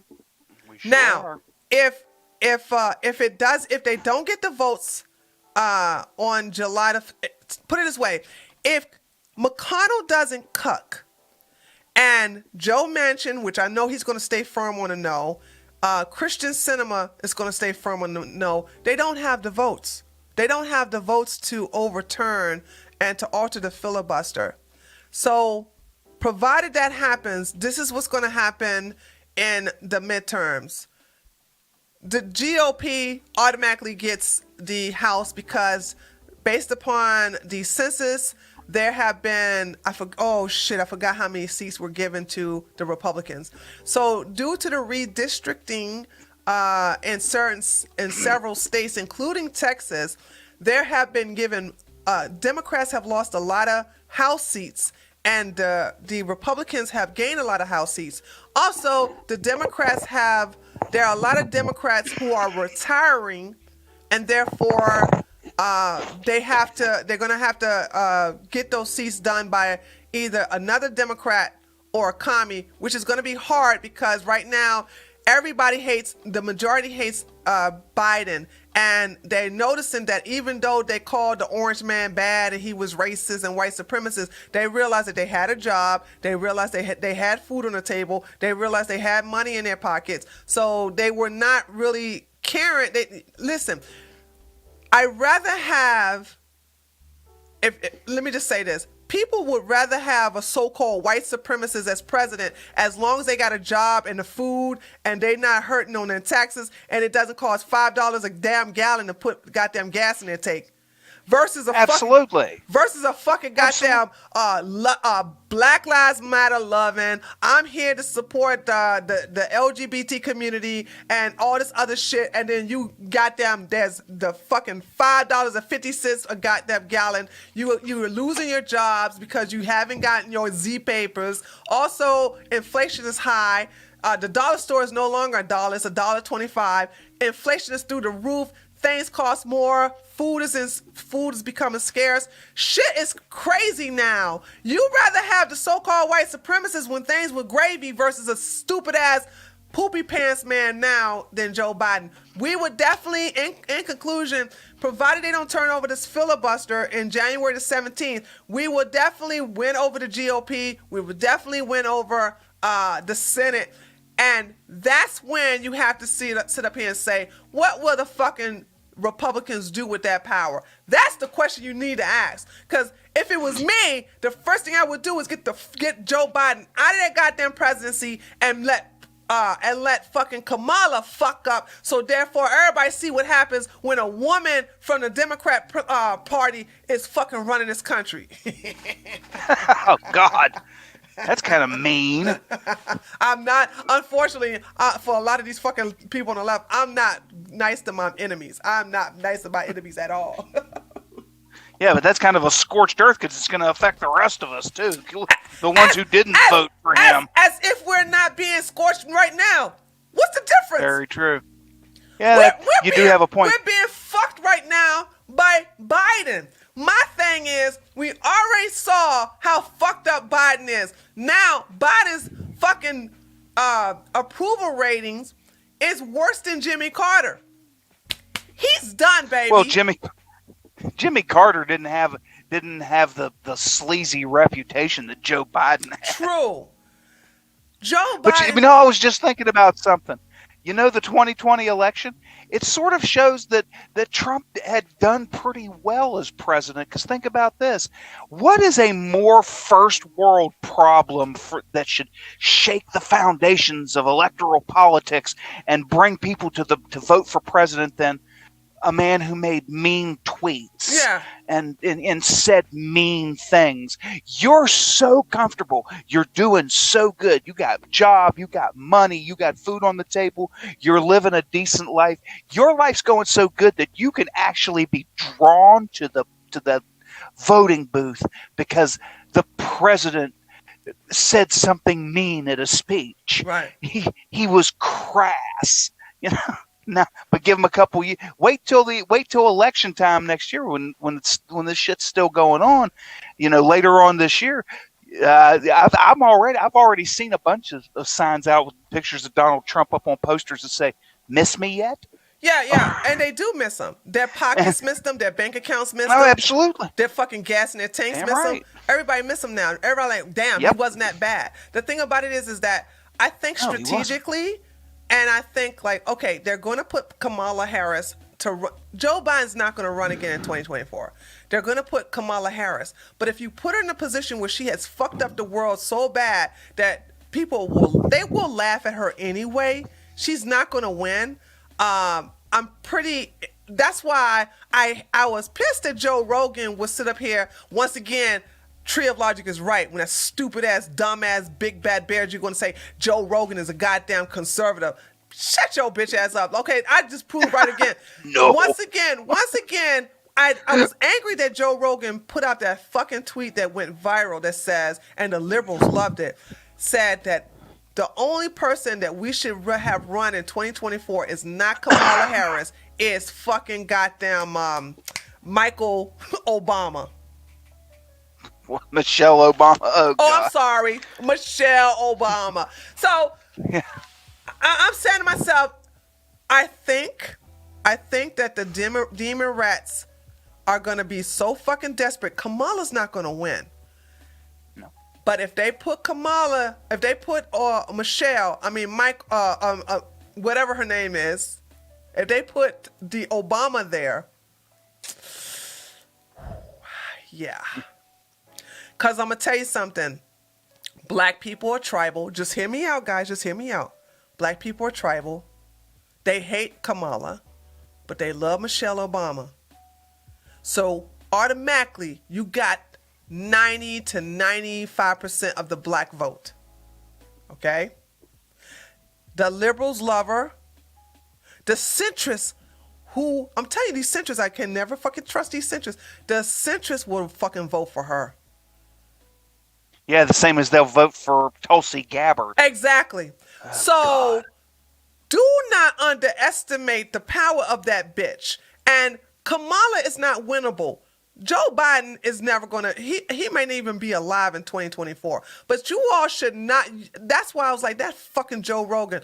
Joe Rogan did not understand what he did. So now you're going to fucking get the powers that be behind the scenes to flavor it so bad to sit here and make Michelle run.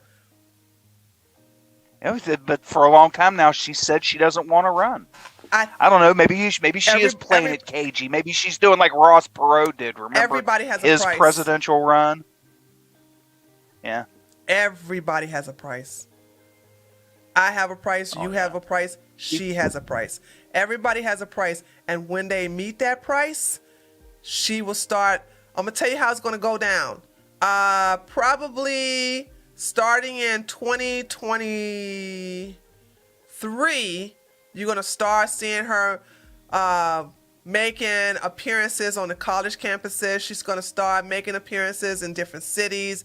She's going to start being with people on the campaign trail that are running for mayor, that's running for governor. And then I'm just saying, if she's going to run, this is how it's going to work. You're going to start seeing her fucking face more often, and it's always going to be on political arenas. Then you're going to start seeing her making a lot of appearances on CNN, MSNBC, and then she's going to go, and they're going to say, well, you should run, you should run. And if that bitch say, I was against running before, but I'm beginning to think about it, holy shit, get ready. And I'm going to tell you something else, cultists. Oh my God, we've been talking for so long. We went over time. Hold on. I'm going to tell you something else, cultists. If Michelle Obama runs in 2024, Donald Trump's going to lose. The only person that can beat fucking Michelle Obama is Ron DeSantis. That may very well, that may be true too. I supported Trump in 2020. 2016, it was me voting against Hillary Clinton. Right. Let's be honest. Right. But with 2020, I was on board. Okay, I'm definitely on board with the populism. I just wish he had done better. But over this last year, I think I was hoping to see some things from Donald Trump. Haven't really seen him yet, and until I do, I kind of would. My attitude is going to be, stay in Mar-a-Lago, dude. Let somebody else do this. Yeah. We need to find somebody who can. We need to find somebody who can actually make the argument for what we're calling Trumpism, which is essentially, from where I'm sitting from it. Yeah, it's DeSantis. DeSantis is loved nationwide. Okay. And he is. And there's still some things I want to see from him. I still need to see. Florida's got a couple of fucked up gun laws that need to go away, and he needs to be seen fighting to get rid of them in Florida. That really needs to happen. I can tell you about one of them. As of now, they stopped the whole red flag laws. They have not for the last 2 years, because I've been keeping my eye on it, because a part of me still wants to move to Florida, but they have now stopped the persecution of the unconstitutional red flag laws. So for the last 2 years, excuse me, nobody has been charged underneath that law. So now it's not off the record. But let me just say this: they have not abolished that law. So you're right, Engage View. Yeah. They need to do that. They I need to see that happen. They have not abolished it off the fucking records. They have not gotten rid of it, but they have stopped it. They have suppressed it. So that is true. They need to get rid of that fucking law. They really need to get rid of that fucking law. But another thing I want to see from DeSantis, and it's something that because of how we got badly burned on Trump. Let's be honest. It's gonna be a thing for me for presidential candidates going forward. I want to know. You got to give me some kind of sense of the type of people that you're going to appoint in the executive branch. You know, the president does something like 4,200 appointments. You know, for various things, and I want to know who you're going to appoint to the federal bench. I want to know the kind of people that and DeSantis is, you know, unlike Donald Trump, where you really would have to just take his word. You can look at Ron DeSantis's record as his time as the governor, and it might give you a good sense. But I don't know because he hasn't served a full term yet. Well, he's going his second term, and that's not really somebody from Florida has taught me. Oh yeah, he's running for Charlie Crist. Yeah, somebody from Florida told me that Florida governors can only run 2 terms. I did not know that. So he can't run again after his second term. He will win easily. People, oh my God, dude, they starting to fucking name babies after Ron DeSantis. Okay, so people he barely won his election this time around. Well, that's because nobody knew him. He had a plurality. But nobody knew Ron DeSantis when he was running. Holy smokes! Can you imagine how fucked up Florida was if it was underneath that black guy who's a meth head and down low homosexual? Yeah. But nobody knew Ron DeSantis. Ron DeSantis have saved Florida from being economically bankrupt. People have jobs because of Ron DeSantis. People are coming over there and vacationing because of Ron. The economy in Florida is booming bigger than probably any other state next to South Dakota. So people appreciate their jobs. People appreciate being free. People appreciate having access to monoclonal antibodies. People appreciate not having mandates. They appreciate what Ron DeSantis have done for Florida. And, yeah, they do. And he is going to win re-election easily. There's no competition for him down there in Florida. However, here's the deal. The thing about it is that 2024, because Trump's recent shenanigans have put a lot of people off. So yeah, they have. And I don't even know if that's especially fair because the people booed him and got mad at him for what he said about getting the vaccines. He was pro-vaccine from the beginning. Yeah, he was the guy who got Operation Warp Speed. He was, and I don't think it's unreasonable. Plus, let's be honest, he's pushing 80. He's in that age group that probably needs to have the vaccine. The benefits outweigh the benefits will outweigh the risks for a man of his age. It doesn't necessarily. I don't buy that argument, and because I've seen a lot of people say that, and unfortunately, I can't even rebuke it because to even challenge the argument would basically give me a strike. But yeah, I don't buy. I do have reasons why I don't support that argument. So so unfortunately I lost. I can't. And that's the thing. That's the thing about the left. They have controlled our speech that we will get punished if we was actually come out with some factual evidence on the contrary to an argument. Yeah, very true.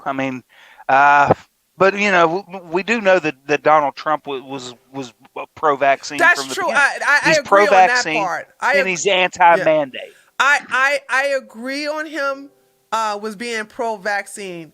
However, the things I want to say in reference to him pushing in that weak ass interview with Candace Owens, there's a lot of things that just basically debunk the reason why he would be. Here's the deal. I gotta say this, but I gotta say it in a very careful way. If you go to rallies and everywhere you go, you say something about the jab, and your audience boos you, but you don't give a fuck. You keep saying it over and over again at different rallies. You even show up on a stage with Bill fucking O'Reilly, and you say that shit with him, and you push, and the crowd still boos you, but then you go, just people over there. Then I'm sorry, you part of the agenda. I don't trust you no more. You are done, because it's like you're ignoring people's disagreement. I would have been like, why are they disagreeing with that? What do they have a problem with? If he really gave a fuck, he would talk to his followers to figure out why do they constantly, everywhere he go, they boo him when he go pro jab. I think it goes back to what somebody made. I'm gonna say this and then we're gonna finish it. We're gonna wrap it up. I think it goes back to what some of the people in the chat has said. Donald Trump knows he has blind loyalty. He says that when somebody said, remember, Donald Trump was the one who says if he goes out on Fifth Avenue and shoots someone, people will still love him. And that's a dangerous position for someone to be in when you got blind loyalty like that. So that's the reason why he doesn't care. That's the reason why he's not doing his due diligence. And maybe he knows this. But also, one last thing I'm going to say about this, and then I'll let you have this last word on this Engage View.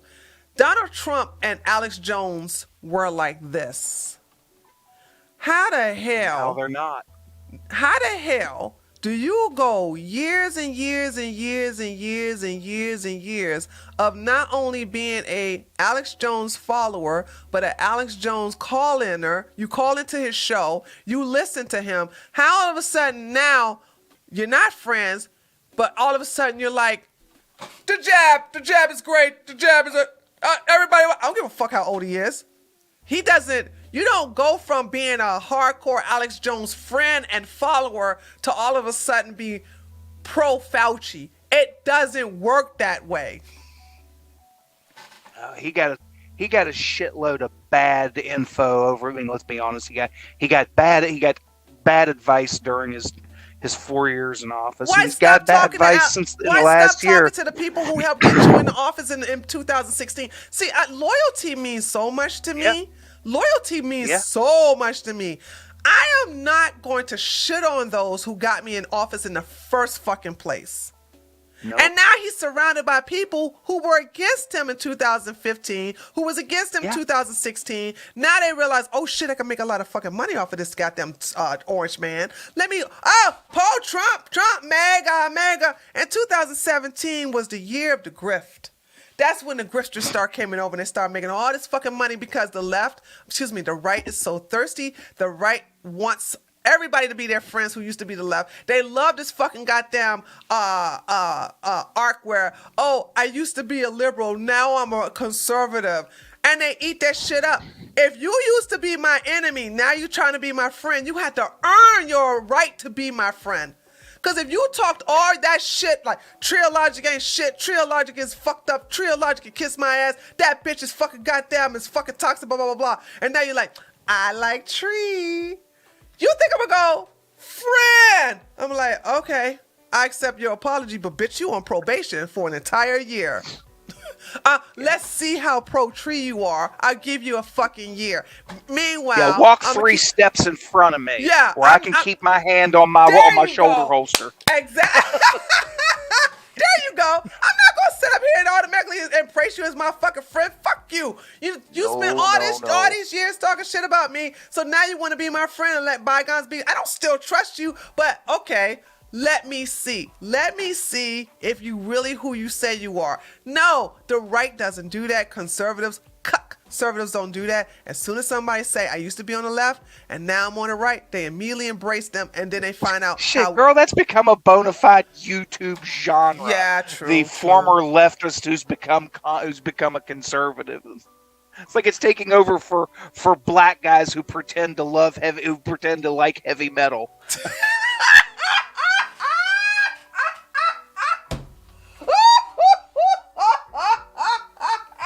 Uh-oh, I gotta do a boom headshot. Boom headshot. Woo! Yes, yes. Right, I fucking said it. That's right, I said it. All the black guys with fake reaction channels listening to Megadeth are full of shit. They don't really like it. It's not fun for Oh, them. God, that is so true. That is so fucking true. Holy shit. I don't know. I guess we grew up hard in Gage View, so therefore we have learned not to be so trusting. I think most people Yeah, but are we not did have that the way. greatest pop culture. Yeah. We had the best movies, the best TV shows, the best music. Show did. Damn right. We even had better commercials. Remember, the Army, be all that you can be. The few, Gillette, the the proud. best a man can get. And remember, we even had great Christmas commercials. Whatever happened to that Coke commercial? I'd like to teach The world to sing perfect Remember where'd that go? What happened to the Folgers coffee commercial the best where part of waking up is Folgers in your cup. remember the Christmas one? Remember the Christmas one where No. where Peter came back and broke into Mom's house on Christmas morning and cooked up some coffee, and everybody came downstairs for Christmas, for Christmas breakfast or whatever. I remember that commercial ran for years. You don't see it anymore. I'm gonna have to look it up on YouTube. I know YouTube have all the old commercials. Yeah. And they have all the Oh, yeah. all the hardcore commercials. Have you ever? You remember when Taco Bell managed to pay Willie Nelson and Johnny Cash to sing and appear in their commercials? No. Oh, you should see those commercials. The only Yep, thing, they're on thing YouTube. I remember about Taco Bell was the Chihuahua. Yo quiero Taco Bell. Well, Yo quiero before Taco that, Bell. in the Yo early quiero Taco Bell. '90s, Willie Nelson, you might remember he had a little bit of problems with the IRS, and he had a little problem. So one of the ways he made money was he did that Taco Bell Holy commercial. shit. He actually wrote a song. De-engaged few. Yep. Will And, S. what? just reminded us one of the best fucking commercials was Wednesday. Where's the beef? Where's the beef? Where's the beef? Holy shit! Yep. Holy shit! Where's the beef? Where's the beef? That old woman died a millionaire. You know that because of that fucking commercial, right? Oh, absolutely. And remember one of the great TV shows. Remember the series, the weekends, the Friday night series dramas. Remember Who Shot Jr.? Who Shot JR? Yes, I remember Like all on of that. Remember all of that. That's what I said. That's when America was great. If I have a lot of these fucking stupid ass Black Lives Matter and the fucking pro-black talking about stuff. When was America great? America was great then. America was great from the 70s through the mid 90s. Yep. We had the awesome pop culture. We had great, all the great, and it wasn't about we did. fucking race or nothing. And we were all intertwined with everything. And it's like, man, I think they realized how great it was during that time, and that's when they started to. I think they took the. Okay, I don't mean to go tinfoil hat, but I think when they did the what's that dumbass crackhead that got beat up by the police in Los Angeles? Rodney King. The Rodney King thing. Okay, I can't prove it. This is a tinfoil hat conspiracy theory I got. I'm just putting it out there right now, but I think the whole Rodney King thing was planned from the start. Okay, I'm not saying Rodney King was a crisis actor. That all was real. But what I'm saying is, he really got his ass beat. Oh, he really got his ass beat. Okay, those police officers really beat his ass. I believe that. But I believe that was put out there on purpose in order to start the divide. because I'm sure it was. harmonies, but the harmony between blacks and whites was doing great. And then that started the slippery slope for us to be divided as a nation. Okay, and then of course it was the sin of omission. Yeah. Remember, ask the audience, ask the taters. How many of you know that there were 3 people in Rodney King's car? The other 2 didn't get their asses whipped. Nope. Why didn't they get their asses whipped? Because they followed instructions. Yes. Rodney King kept fighting them. That's the part they took. They did the selective editing out. They didn't show you the part where Rodney King was fighting the police officers. Okay. Yep. They don't show you that part, and they don't even show you the part where there was one police officer by the car looking at the other 3 people in the car. There's a lot of stuff y'all don't know about that situation because the mainstream media had basically twisted the narrative. Okay, so that's what had happened. So we can go on and on and on. All right, we're going over time. Yeah. Engage Fuel. I had fun. I had fun. I had fun as well. So thank you so much for 1, being a loyal tater. 2, also, by the way, and thank you for, I like when people don't get upset because I keep saying, hey, I can't do it this time. I can't do it. I keep my word. I keep my word. It's just that I don't get a chance to, basically, I'm so busy. I don't get a chance to actually do it on time. So I'm glad you got a chance to actually come through. I was glad I was able to help you. I mean, I know I didn't really add much to it. I'm definitely not on Unique Laura's level, but I do my part. No, you're just as good as she is. You all have your different personalities. I think what you're great is talking about politics and going down memory road. And Unique Laura is my gossip girl. That's gonna be my gossip girl. If you ever want to do a show about Generation X, if you ever want to do a show where we talk about, because I loved it when you were talking about once you get things set up on the website. Yeah, on my website. Yeah. Nights. Girl, I've got stacks upon stacks of movies. Okay. From the 80s. I mean, come on, we had the best. How many great movies can you name from the 80s? Yeah. And I want these bastards in Gen Z and the millennials. I want you fuckers to keep your grubby mitts off my pop culture. Take your hands off my childhood. Look what they did to the Ghostbusters. I know. Look what they did to Ghostbusters. I know. They ruined it. Yeah, but Gen X, let them do it. That's what I'm saying. It's like I cannot blame you for fucking up my house if I opened the door and invited you in. Oh God, that's the thing. You know what I always thought about that movie. It was supposed to be all pro woman. We're supposed to be big time up with women here. You know who got the biggest insult from that remake? Annie Potts. Remember her character? She was. I never watched it. I never. Oh wait! I never watched that remake female Ghostbusters. I refuse. Well, you know who they replaced her with? They replaced her with Chris Hemsworth, who was just there for eye candy and comic relief. And Annie Potts wasn't anything like that in the original Ghostbusters. She was smart. She was the reason why the Ghostbusters company was successful. Yeah. Oh my God! And she was a great character in the movie. I'm so glad I never watched it. They reduced her to eye candy. I never watched the trailer, and I never watched the daggone movie. I refused to even give them any of my time. So I hated the whole thing. When you start going woman power, you already lost me. So there's that. Yeah, and she was the one who took the worst beating in the of all of them. She did.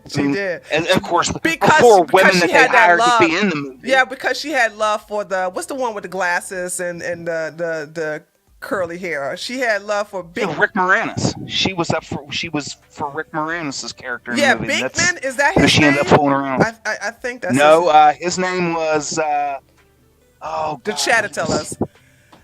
The Chattertellers. I know they'll tell. Oh God. Egon. No, he wasn't Egon. No, he wasn't Egon. Egon wasn't. No. That was. Oh God. That was one of the Ghostbusters. She was into it with the. She was hot sweet on the accountant, the one played by Rick Moranis. She wasn't. She was in love with the Ghostbusters. She was. Oh, she was? Yeah. Yeah. She was in love with the. Remember? So it would have. So it would have been hold on. Harold Ramis's character. Wait a minute. Remember when they caught the guy talking about something? I'm so and so from Gozer. Remember when he put the thing up to the guy and she grabbed his arm and said, "I'm so glad you helped that man." And she said he's. Huh, yeah, it's the guy with the glasses and the scientist, the really nerdy guy. She was in love with him. Okay, that was Harold Ramis's character, Egon. Yeah, hold on. Let me actually Egon Spengler. let me actually look up Egon. Egon. Let me see. Yep, Egon. It was Egon. She was in love with Egon because when the guy came, when the police officers brought the one, I'm sorry guys, I can't remember these people's names, but when they brought him in the paddy wagon, the police officer says, I was going to go ahead and bring him to the jail, but I think you need him. And Egon put the little the machine up to him, and it went PKE meter. The PKE meter. That was the one he was talking to. Yeah. The one that they had in there. Yeah. The one who was in the straitjacket was Rick Moranis. Yeah, he was in a straitjacket, and then when he took him. She grabbed his arm. Yeah, she grabbed his arm and she says, I'm so glad you went and helped that guy. She was in love with Egon. So yeah, that was that. But she didn't end up with him. In the second movie, she ended up with Rick Moranis' character. See, I gotta watch, you know what? You know what I'm gonna do tonight? I'm gonna watch Ghostbusters 2. I only seen it once, so that's probably why I gotta see Ghostbusters 2. I only seen Ghostbusters 2 once. I guess because it didn't meet the expectation of the first one, I didn't go back and see it again. So I'm gonna go. It was a good one though. Yeah, I'm gonna go see it again. And I got to again. see them both in the movie theaters. Really? I got to see them in the movies. I saw Ghostbusters 2, so that's the reason why I can't remember anything about Ghostbusters 2. So yeah, I gotta go see it again. So anyway, all right. Let me so I'm gonna let you go and I'm gonna sign out in the chat. So thank you so much. Engage have a good one. All right, you too. Take care. Bye. Okay, that was a good show, guys.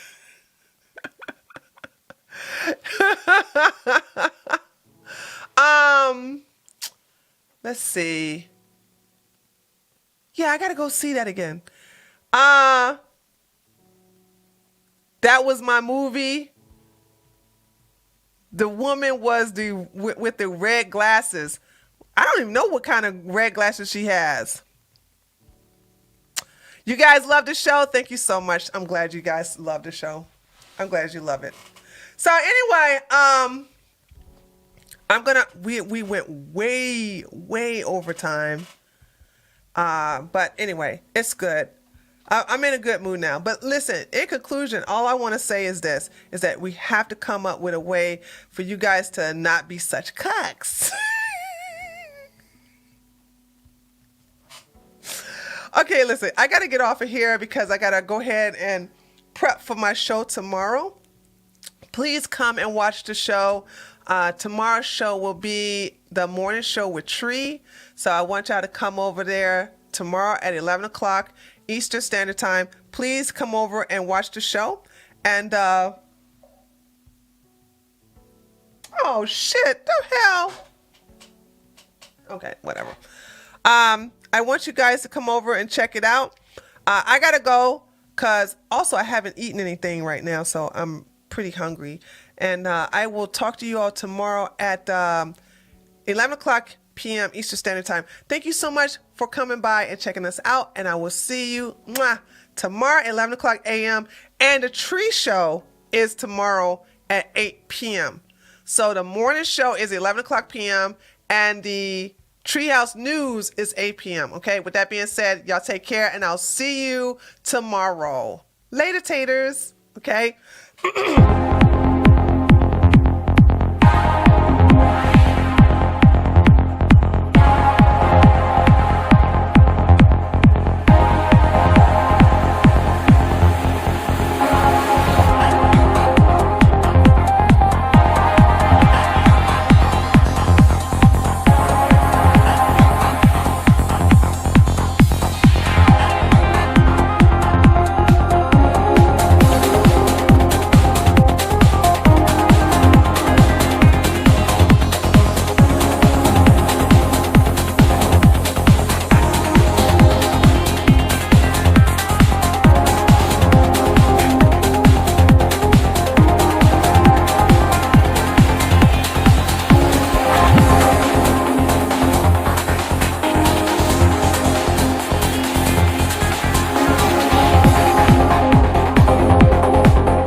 code TREEHOUSE for free shipping.